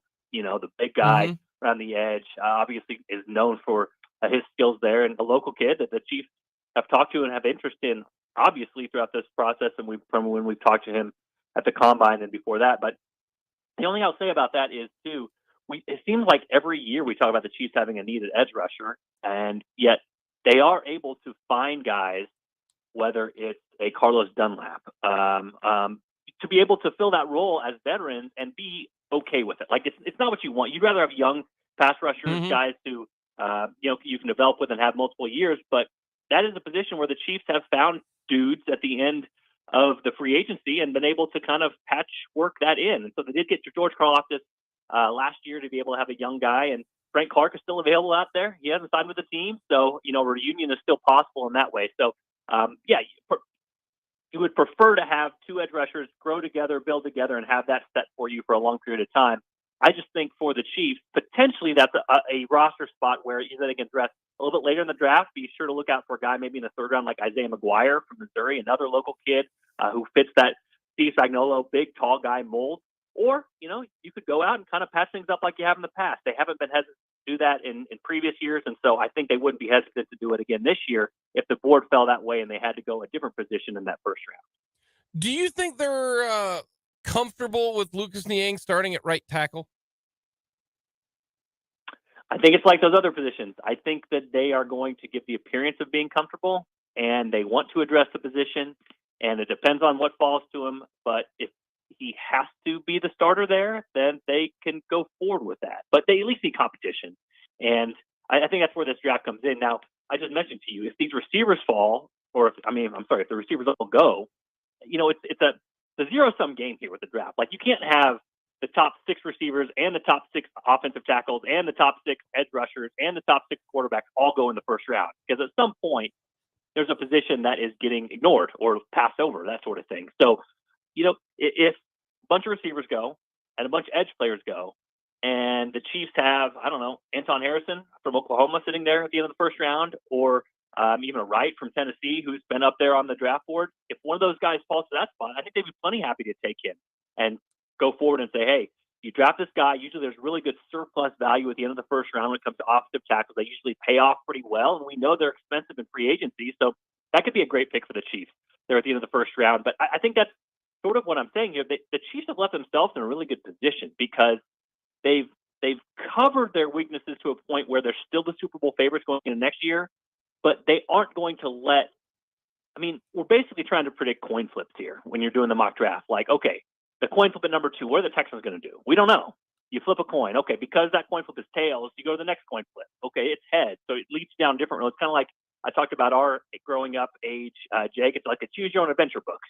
You choose to slay the dragon, so you go to page 63. So you chose to walk across the bridge, so you go to page 42. We're trying to predict all those things, 6 or 7 coin flips down the line and stuff to do. So that's why the Chiefs are in a good spot, because if the board falls and value falls, they're in a position to take advantage of it. So I definitely think that right tackle and or left tackle, they could still leave Jawan Taylor, who they signed this offseason, at right tackle if they wanted to. But that's still a major priority for them. And it just sort of depends how things fall. If things fall to them in a certain way, then they'd love to get one of those guys that falls down the draft board and to secure the right tackle position. But I could see a scenario, too, where either they trade up for receiver and not make tackle very much of a priority, or things just don't fall that way and they get one in the 4th or 5th round as a project, and maybe take another one in the 6th or 7th round, and you throw some bodies at position. So we just don't know at this point, but I would definitely anticipate coming out of this draft, the Chiefs are going to have 1 to 2 more options to compete with Lucas Niang at that right tackle spot, just because of the position they have and because they will want to at least solidify that spot to have better feelings about it going into the 2023 season. Last two for the road. Who's the? I need to preface this. The reason why Patrick Mahomes was not on our list was because John Dorsey drafted Patrick Mahomes. Okay, Brett Veach did not draft Patrick Mahomes. He was not the GM. So that's why we got a whole bunch of texts with this question I'm going to ask you. That was our list today, Jesse. Best Brett Veach draft picks. Patrick Mahomes does not count. He did not draft him. He was the scout. He was not the GM. So who is the best Brett Veach draft pick? And I want you to combine player, but also where they drafted, combination, all of that. Okay.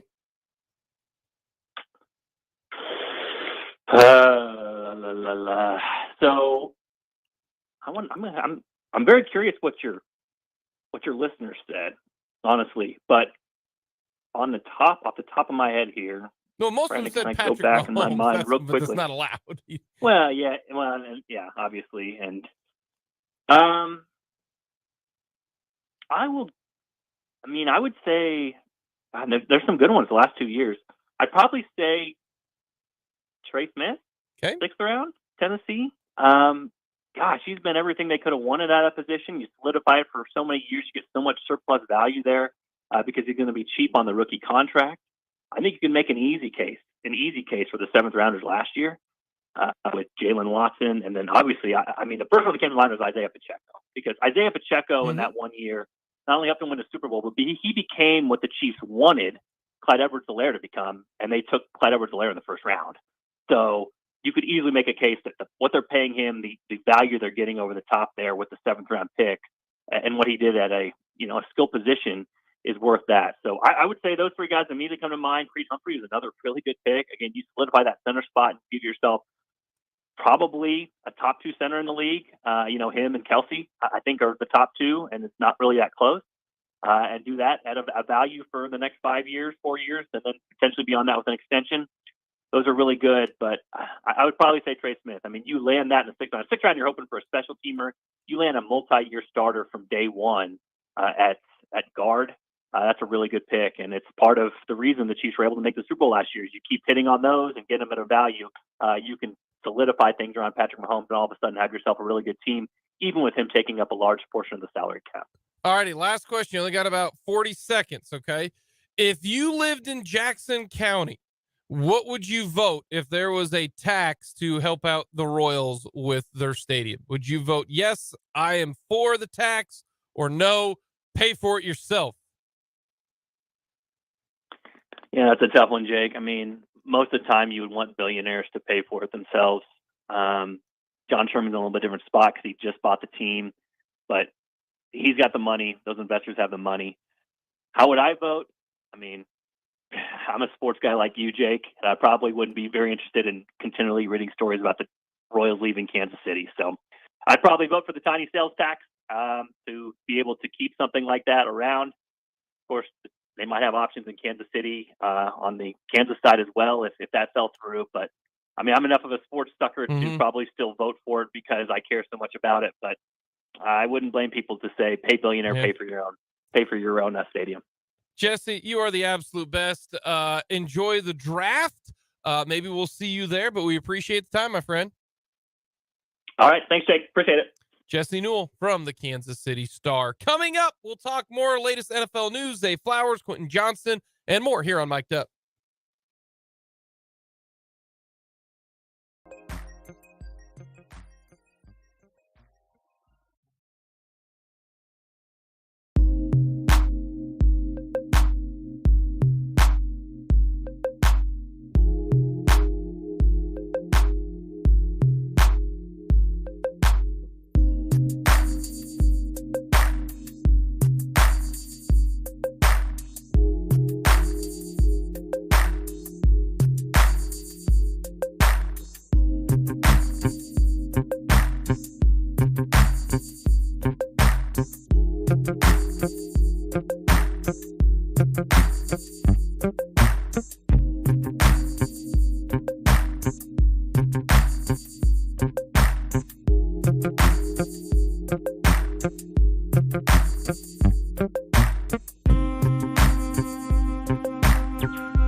Fulton, hour number 3. Thank you so much for tagging along. The Royals in action tonight. They take on the Angels of Los Angeles, which, if you think about it, is kind of unique. Los Angeles is Angels, and they're named the Angels. Yeah. So they're the Angels. Mm-hmm. It's kind of funny. But that's tonight at 8:30.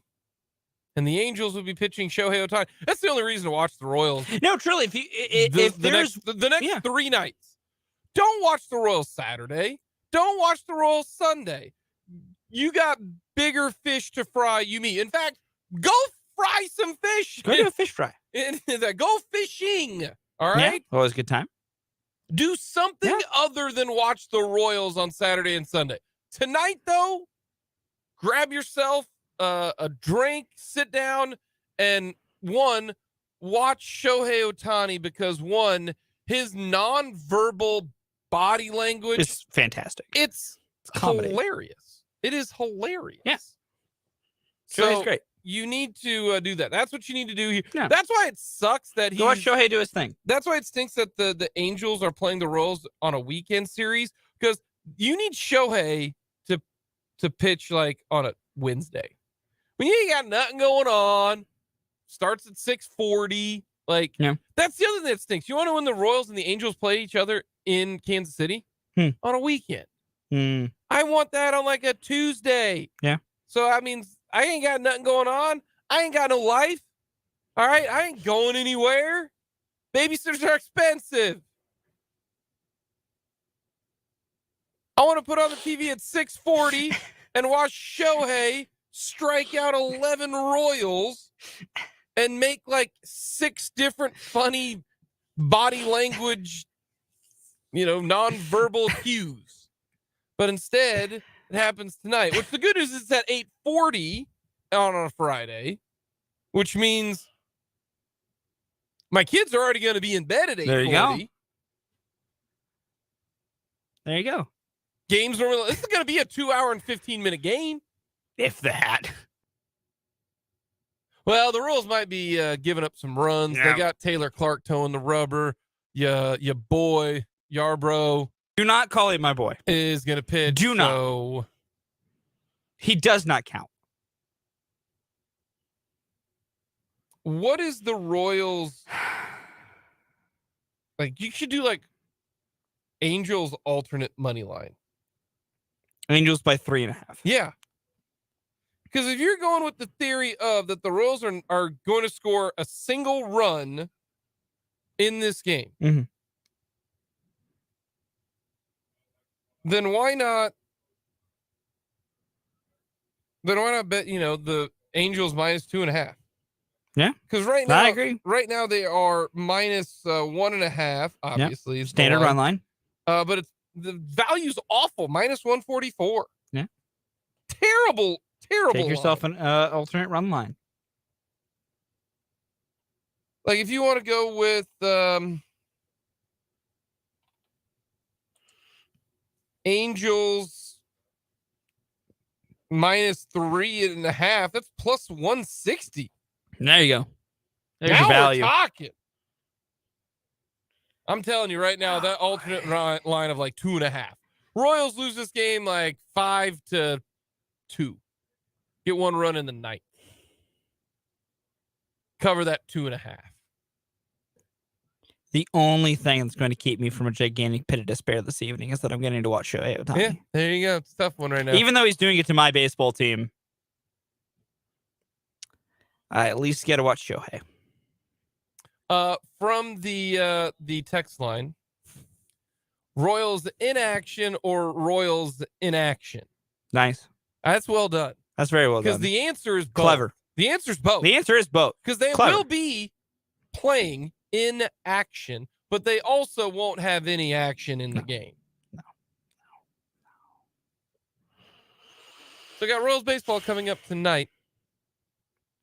Man, why in this losing streak did they have to get Shohei Ohtani? Like, why? Nothing good was going to come of this. Nothing good. They're getting kicked while they're down. This is getting kicked while you're down. See, I disagree with that. I want to see Shohei Ohtani pitch. I mean, I do too. The Royals ain't going to be any good, Fulton, so who cares if they lose one game? Here's the difference. You ready? Yes. Here's the difference. Okay. I'm going to explain them to you. The only way that I, at this point in time on April 21st, is they'll probably face Shohei twice. Hopefully. All right. They lose both times. If they lose 101 games, then I'll be like, man, why did they have to face Shohei twice? because they probably would have won those other two. They would have only lost 99. Yeah. Losing 100 games is pathetic. Yeah. So that's the reason why I am that's it. Otherwise, bring on Shohei. I don't know if I'd be able to watch Shohei pitch if it's not against the Royals, because I don't have MLB TV like you guys. Mm-hmm. They don't play a whole lot on Fox.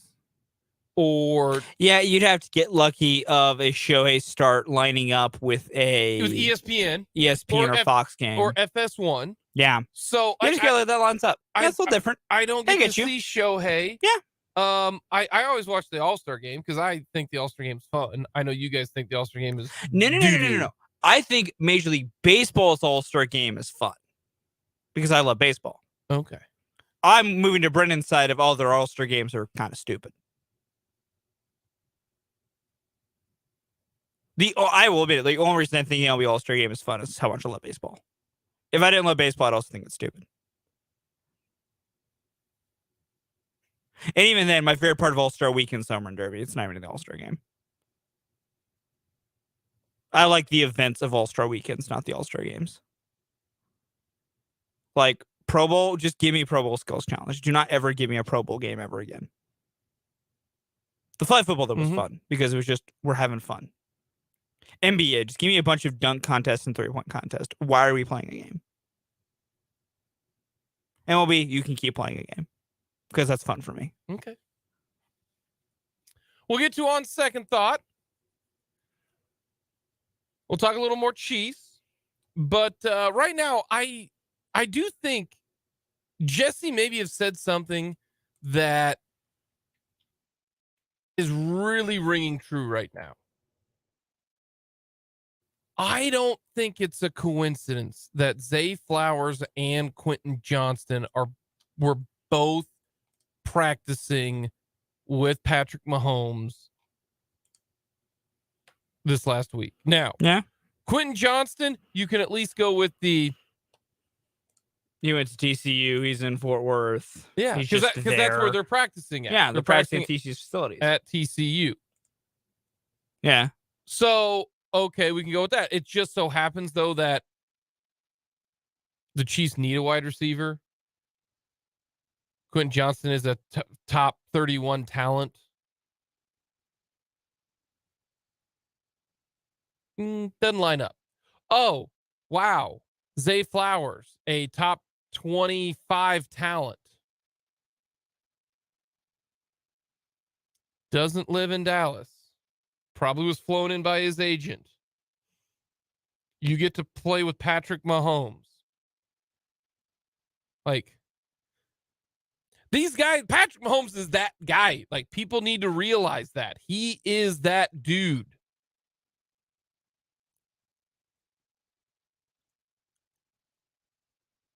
And Jesse said they went after Juju, tried to sign him, didn't. Went after OBJ, tried to sign him, didn't. Looked into DeAndre Hopkins. Didn't do it. They've tried to add to the wide receiver spot.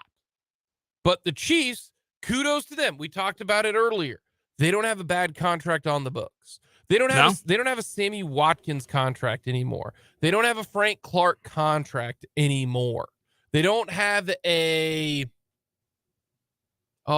help me out here. Middle linebacker, slow. Anthony Hitchens. They don't have a Hitman Hitchens contract anymore. Every one of their contracts is a good contract because the guys who you are paying big time bucks for are good.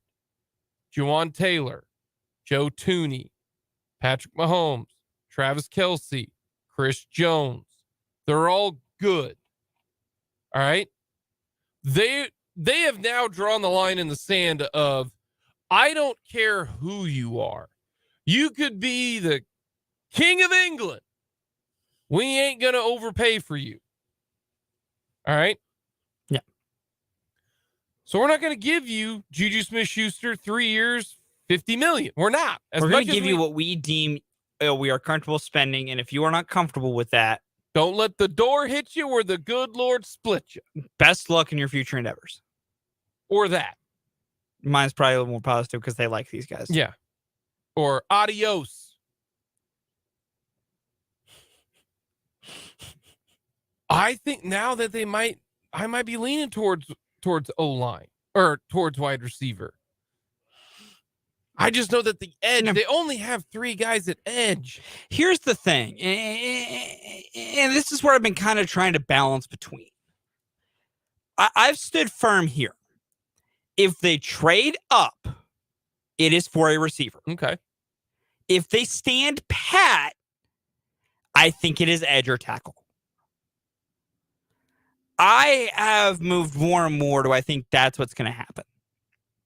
Because I feel like for these receivers, with the way the receiver class is shaking out, there's going to be only a few guys they really like.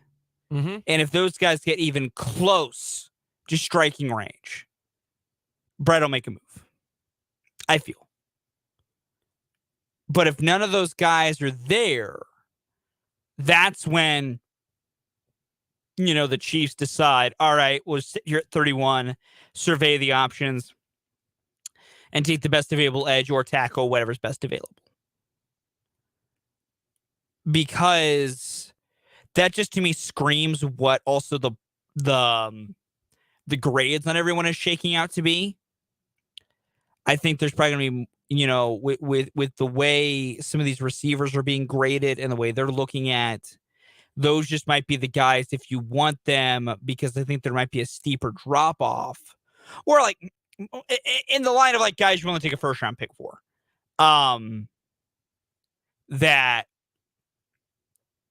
That's where the aggressiveness needs to be. We've talked about it a lot. Is there, really an edge where like the Chiefs would trade up for that edge? We made some comments about a few offensive tackles, but it's never been really realistic. But we talk all the time about certain receivers drop to a certain range.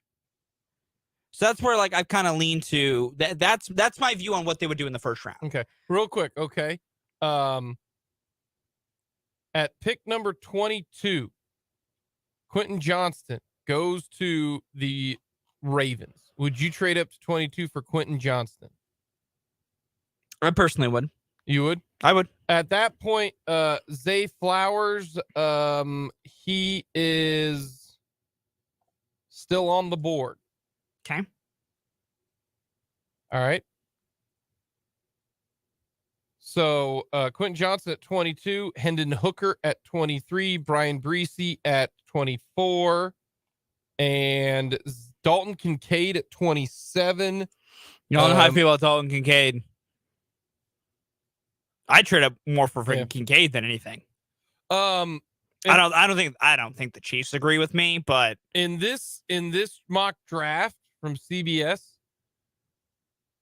here are the players on the board: DeJuan Jones, Anton Harrison, Jamar Gibbs, Cam Smith, Zay Flowers, Will McDonald, Joe Tipperman, Adebawore, Keon White, Sanders, Jordan Addison, Michael Mayer. Who are you taking?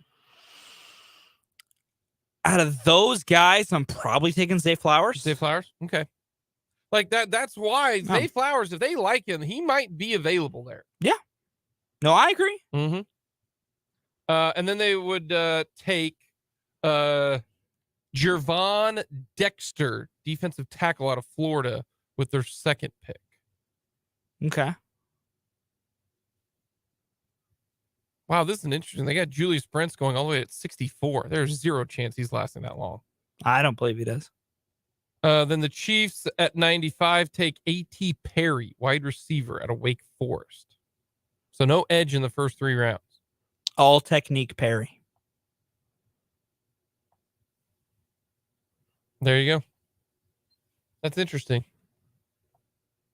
I'm intrigued about what the Chiefs are going to do, because we keep talking like, I think they do need an edge, but I don't think they need a starting edge, which means they could wait till something like the 3rd or even the 4th to really address that. Because we talk about receiver, we're talking about, they might want a receiver who can actually contribute this year.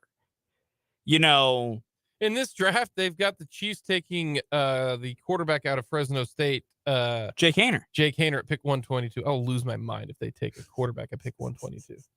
I will absolutely lose my mind. You can get L'Jarius Sneed at pick 122. Why the hell are you taking a quarterback at pick 122? I'd be furious. I wouldn't be, throw something at my TV furious that apparently that's like a thing that people do, It's stupid. Don't break your things. Yeah. But anyways, I thought that was kind of interesting. We do have to get to some news today in the NFL. Yeah, we do. The NFL, and this is wild because I'll give you the big news is that the NFL suspended 5 players for gambling. All right, 5 players, 4 from the Lions and 1 from the Commanders. They have suspended Lions CJ Moore and Quintez Cephas, along with the Commanders Shaka Toney. They're all suspended a full year. At minimum. Okay. They have suspended Jameson Williams out of the Lions, the top 10 draft pick last year, the speedster out of Bama, and Stanley Berryhill 6 games. Now, here's the reasons for the differences. Williams, the speedster, good prospect for the Detroit Lions, and Stanley Berry bet on college football, which is allowed, but they did not bet off work premises.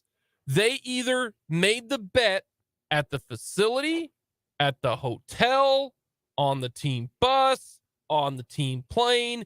If you are on a Lions paid property, if you at work, land, ground, sea, whatever, land, ground, sea, or air, you can't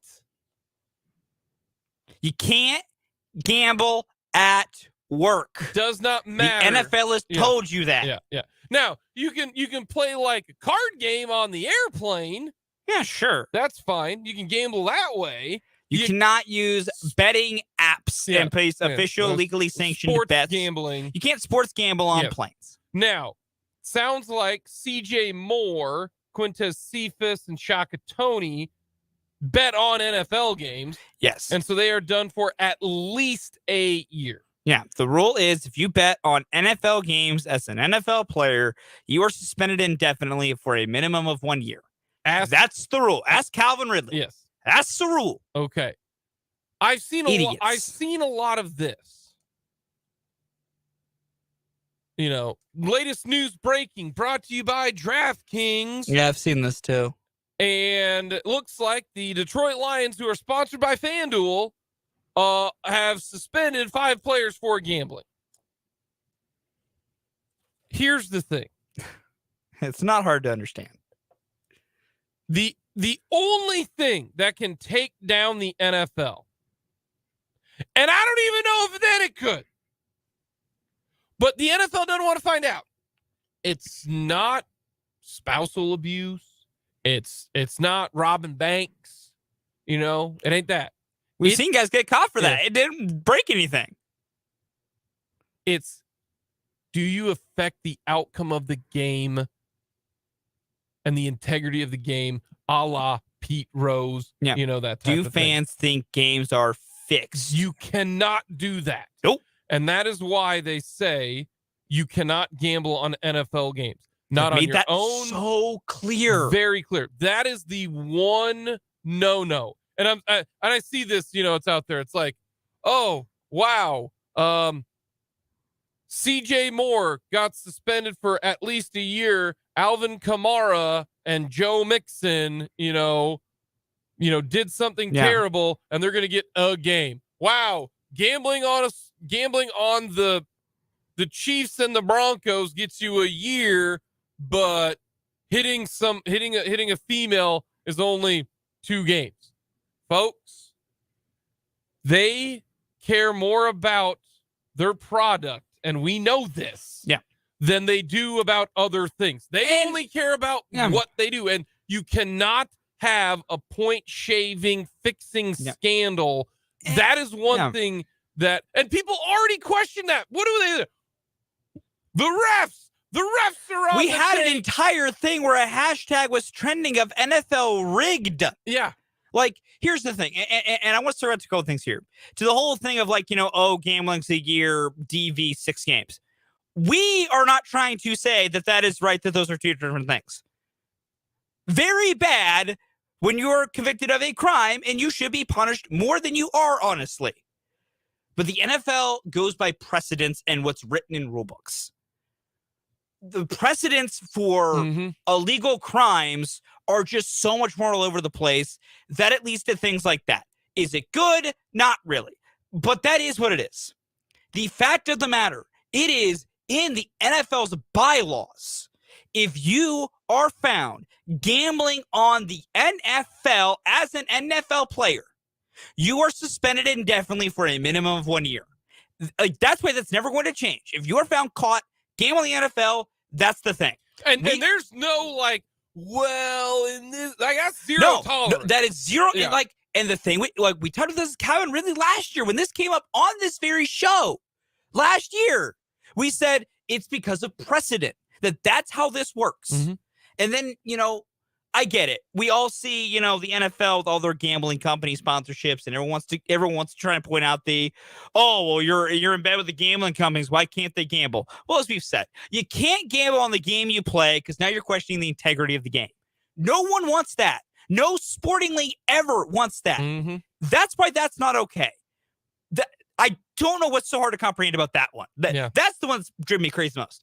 And when it comes to Jameson Williams and Barry Hill getting 6 games for gambling at the facility, I don't feel bad for them. It's very simple. The NFL has just told you, you can't gamble in the NFL and don't gamble at work. You obeyed those 2 rules. Yeah. Go. They gambled on college football at the Detroit Lions practice facility, I guess is what they gambled on team property. That's all we for sure know. They gambled at team property is what they did, which the NFL, as they point out in their memo today, yearly they go over this. I don't feel bad. You know what this reminds me of? This reminds me of the movie Friday. All right, have you seen Friday? Yes, I've seen Friday. Ice Cube and I have Chris seen Tucker? Friday. You don't have to get mad at me about this one. Man, I've seen what Friday. a great movie! It's such a good movie. Well, in that situation, Ice Cube gets fired on his day off, and Smokey says, "Man, how you get fired on your day off?" Right? How you gonna get fired on your day off? Craig, how you gonna get fired on your day off? Man, how you gonna get suspended 6 games because you couldn't wait to hit that go home bet button when you at work, man? I know comparisons between us and professional athletes aren't always perfect. If I was told by our upper management, all right, guys, we get the gambling partnerships, you just can't do it in the office. You do it in the office, you're in big trouble. You know what I'd do? I'd wait till I get home. I would just be like, okay, so for the 8 hours I'm inside this building every day, Monday through Friday, I just can't gamble. Yeah. Okay. That's why I don't feel bad. I don't feel for those 2 at all. Play stupid. The NFL, I mentioned this, a couple, the NFL has so many rules that are necessarily complex. And you go, well, how do I know what rule I'm breaking? This is one of the few ones that's pretty black and white. It's really simple. Man, don't gamble on the NFL. Don't gamble on team property. Man, you can bet Shohei Ohtani to strike out 18 batters tonight. Just don't do it at the facility. How hard is that? It's not. Real quick, fun question. It's baffling. I'm going to ask you this right now. Yeah. If somebody said to me, Jake, here's $500, you can never place another bet your entire life. Sports gambling wise.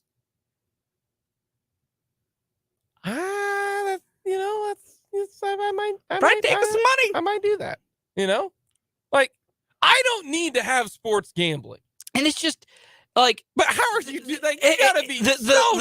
The thing, just what I want to take away is just because the NFL is now partnering with gambling companies for sponsorships does not mean they cannot enforce rules around betting. Like that's just a private, like telling people they can't bet on the NFL if you're an NFL player. Why is that so hard to comprehend? That's my biggest one for this. Why? Because I've seen so many people going like, oh, you're partnered with FanDuel. Why is it bad that Shaka Tony bet on an NFL game? Because we can't have anyone thinking the integrity of the game is compromised. Even if you never bet on games directly involving you or your team, you just can't do it. You can't have carve-outs for that. Mm-hmm. And I get 6 games for betting at the team facility. That's just a workplace policy. Follow your workplace policy. That one, I'm not going to argue with, well, is it stupid or not for the NFL to say you can't gamble at work? I'm just going to say it's just not hard to not gamble at work. Like, that's one of those that I don't care. Jameson Williams, I don't care if you think it's stupid that you can't open your FanDuel app and can't place, a few shekels on the Detroit Tigers to lose. Because why would you ever bet for them to win? I don't care if you think it's stupid that you can't do that at the facility. You have to wait till you get home to do it. Just wait. Mm-hmm. Just wait. It's so unbelievably easy. I don't feel sorry for anybody. None of these people I feel sorry for. Play stupid games, get stupid prizes. All these people are, well, gosh, they get so much money from FanDuel and all these other places. Don't gamble in the NFL. Don't gamble at the facility. It's not that hard. Yeah, it's so easy. That sounds like a you problem. Yes. Did none of you learn from Calvin Ridley? And Calvin, I know you had other stuff going on, man. I appreciate him being open up. Hope you have a great year. But did none of you learn from Calvin? Just don't bet. Like the business is, don't bet on the NFL. Take your 6 games of your student to bet at the facility. Take that. Why are you betting on the NFL? They have made it so clear they cannot have the integrity of their game called into question. Mm-hmm. And that's what these year suspensions are for, is they want to make it clear whether you were involved or not, you guys cannot wager on these games. Can you think about, oh man, if I'm willing. Look what happened to Pete Rose. No, if I am, Cephas or one of the Tony or somebody like that, I am willing to give up my. Because you ain't getting paid while you suspended. Well, and they got released. Yeah, those two got released. Yeah, they're out of jobs. They probably will never play in the NFL again. I'm willing to bet. I'm willing to risk my potential future for. I mean, what did they bet? 5, maybe $600, maybe they play in a different stratosphere than we do. Maybe they bet $5,000-$7,000. You're going to risk your entire career over $5,000 to $7,000 that the Dolphins are going to cover over the Jets. Incredible. It's so stupid. Incredible. It's incredibly moronic, and I do not feel bad for them. Coming up, a little on second thought here, and we'll get back to the Chiefs draft.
Second thought.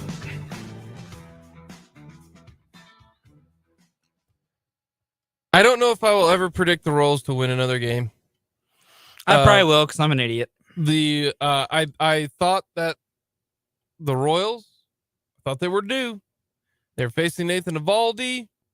Thought things were going to go good. Eovaldi, not a great pitcher. The Royals had Brad Keller on the mound. I thought Keller was going to be stellar. He was not. And the Royals were just not. I thought they were going to win that one. I thought everything lined up for them to get the win there. They didn't. And I bet the Royals money line. I don't think I'll ever bet the Royals money line ever again. Yeah, you shouldn't have done that. Well, I'll take that back. Maybe maybe when they face the A's. Okay, that's fine because the A's are fake. Are they really going to move to Vegas and still be the A's? So we're going to have the Las Vegas A's and the Las Vegas Aces? Probably. That's kind of... Different sports.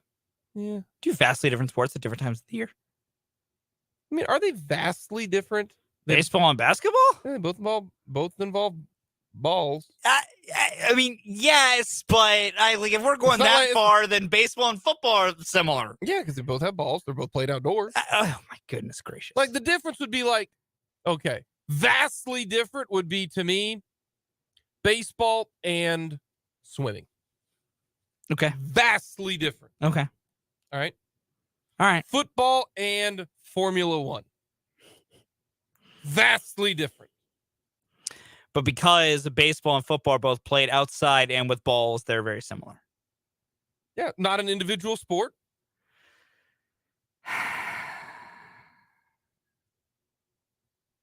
Like to me, golf and baseball are more different than baseball and basketball. Golf's an individual sport. Baseball, you got to have teammates. Basketball, you got to have teammates.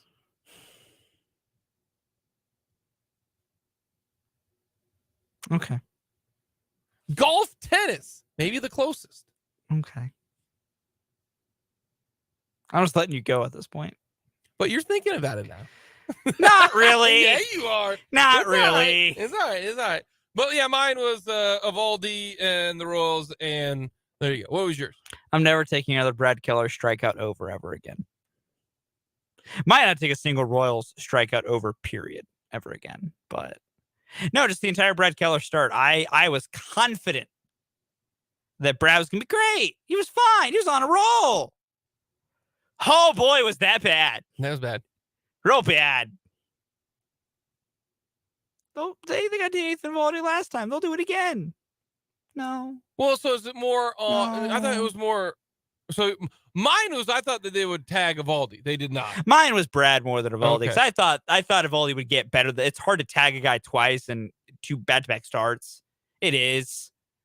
Because, it's such a short span. You can make some adjustments and little whatever. I really thought Brad was going to look good 2 starts in a row. I thought he was like back. What? But man, did he look bad. Hold on a second here. Yes, Jake. Hold it. Oh, bummer. I was going to find out. I need to follow Nathan Eovaldi. See if he stinks against everybody else. And just the Royals couldn't do it twice in a row. We'll find out. The Rangers play the A's. In fact, Eovaldi pitching tonight? No. Maybe. I don't know. No, John Gray is.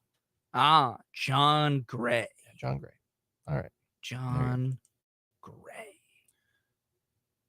Coming up next, how many draft picks do the Chiefs truly need? We'll get to that coming up.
The summer of Fulton continues. We forgot to do that yesterday. So, are you going to go to Brown versus Board, or are you going to watch Die Hard?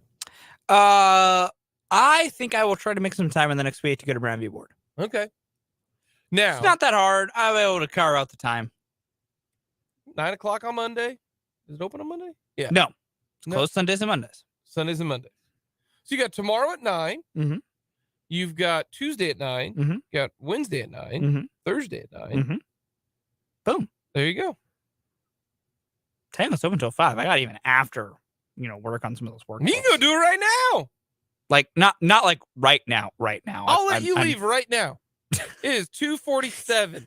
You want to bolt? I got you. No. But you have to go to Brown v. Board if you're going to leave here at 2:47. No. I have other work to do even after the show's done. Like I have things to do. I know, but I'm just telling you. I know, and I appreciate that. I want you to go. I know. I think everyone should be required to go. Going to Brown v. Board is like paying taxes. You have to do it. Yeah. It's cool. It's cool. So, all right. Now, if you don't, you just got to cram in Die Hard. Yeah. That's the best part. If I haven't gone to Brown by Wednesday and I don't think I'll be able to get up for Thursday, then just Wednesday night I watch Die Hard. Yeah. Boom. We'll probably recap it sometime either Wednesday, Thursday, or Friday, depending upon when you go. No. If you go before Wednesday, then we'll do it Wednesday. So, yeah, we got that knocked out. Look at that. Great work. How many starters do you think the Chiefs? Let me rephrase that. Not starters, because I don't know if they have any starters that'll start in this draft class. Yeah. Maybe an offensive lineman. We're going to get that on Monday. Yeah. How many roster spots? They signed 10 draft picks last year. Mm-hmm. They've got 10 draft picks this year. Do they have 10 spots available? I think they've got 9 available. 4 on offense. And then I think they got about 5 spots open on defense. I think they've got 3 spots open on the D-line because right now they've got 6. Kando and Herring are on the roster, but they're not tied to anything. If you decide to take, if you decide to trade up and get Will Anderson, he's going to take that spot over Kando. Okay. So I think they've got 9 spots available. That's why I do think they can pick all 9 spots. If Brett Veach still thinks he's on the heater that he was last year, drafting 10 guys and all 10 guys making it. Now, the odds of 3 7th-round picks making it. Slim. Well, I say slim. And last year they did that. They drafted 3 7th-round picks, and all 3 7th-round picks made the roster, and Watson, Pacheco, and Johnson. So I do think that they are going to pick a bunch. Some people are, let's just package a whole bunch of picks up and only select 5, right? Yeah. Let's package our third and our fourth and move up into the first, because that's what it would take, because we know that from last year. And then package your 5th and your 3 7ths and move up into the third. So you draft at 1st, 2nd, and a 3rd and a 4th, right? That's all you pick. That's all you need. I don't necessarily think that. I think Brett Veach looks at, you know what? We found a lot of guys in the 6th and 7th round that we think can help. We really do. And so I think that they are going to sign 7 to 8 rookies. I really do. I think the 7 to 8 rookies are going to make the 53-man roster. Because I don't think they're going to go out and get anybody else flashy, Would you rather have a drafted guy in the 2nd or 3rd round or Frank Clark? I mean, I'm probably taking the 2nd or 3rd rounder. I mean, it's going to be because the minimum, cap hits for, Frank Clark's going to be over $1 million because he's a veteran. Yeah. Whereas a 2nd or 3rd rounder edge rusher, maybe it works. So yeah. I think that I think 7 or 8 guys will end up making this team. I think so. I really do. And that's why I do think I don't think they're going to draft 10. I don't think they're going to draft at every single spot. No, I think a few of those get packaged around, but could 7 to 8 guys get selected with the idea of all 7 to 8 making the roster? I think so. And there's number on the roster that you can fit that many is the other key part. Yeah, there's plenty of room on the roster. I really do think that. That's always the important part of the math is just, do you have the roster spots open that don't cause problems? Because also, like I said, Clyde's probably here, but if you dropped a good enough running back and McKinnon wants to come back, you could technically ship off Clyde somewhere for like a 6th round pick for somebody. If maybe you draft a couple wide receivers and both of them are better than Richie James. Richie James is $400,000 guaranteed on his contract. Like, Richie, it was fun for the few months you were in camp. Happy trails. Honestly, same thing for Justin Watson. Only $1.4 million is guaranteed. I know it's 2 years, but it's $1.4 million guaranteed. You told Justin, hey, dude, it was fun. We thought we need you. We kind of don't. Have fun later. They have options, and it gets very intriguing. So I would not be surprised if they trade a little bit to condense the picks down a tiny bit. But 7 to 8 picks in this draft, they got the spots for it. I would not be surprised if that's what they do.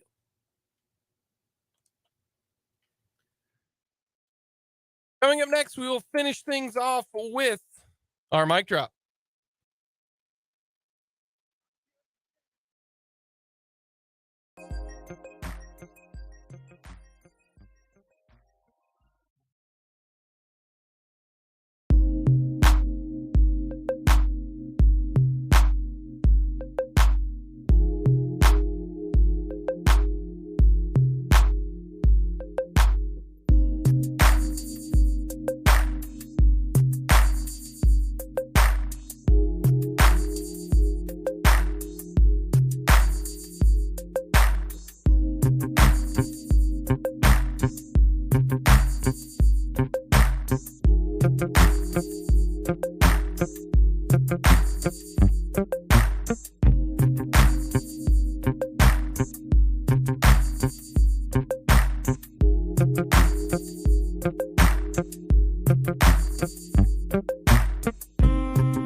Mic drop as we lead into some Royals baseball tonight. 580 Sports Talk coming up, and then draft week next week. Royals might be 4-18 when we come back. Oof, 4-18 Fulton. I won't be okay. Will you be here though? You might need to get my face on some milk cartons. I'll call in a few people to make sure to put them on standby in case they get swept. I don't want to think about it. What do you got? Boy. Tonight, the only benefit of the Royals playing is if you watch the Royals game tonight, watch for one reason. It's because Shohei Ohtani is playing, and he's the greatest player of our generation, maybe the greatest player in all the creation of baseball as a game with what he does on both sides. It's amazing. It's awesome. At least watch it for that. Royals just be competitive. I know I feel like I've asked for that a lot at this point, which is really sad. We're here in April. I'm still asking for that, but that's all I want. I want to come back here Monday, even if they're swept. I want to be able to say, man, 2 different hits and it's an entirely different weekend. Other than, oh, yay, Jake, we're here on Monday and the Royals lost by like 30-5 combined over 3 games. Just don't be an embarrassment. That's all I ask. Don't be an embarrassment this weekend. But also, if you think the Royals are going to be an embarrassment, enjoy a nice weekend. Weather's going to be nice this week. Go outside. Have fun. Ernie Barrett passed away earlier this week. I've been trying to think of someone who meant as much on the field of play. He took them to a national championship game, but then also off the field, being a fundraiser, just an ambassador. Ernie Barrett, you will be missed. K-State fans lost a good one today. That'll do it for this edition of Mic'd Up. Check us out on our website, 580wibw.com. We'll talk to you on Monday. Have yourself a great weekend.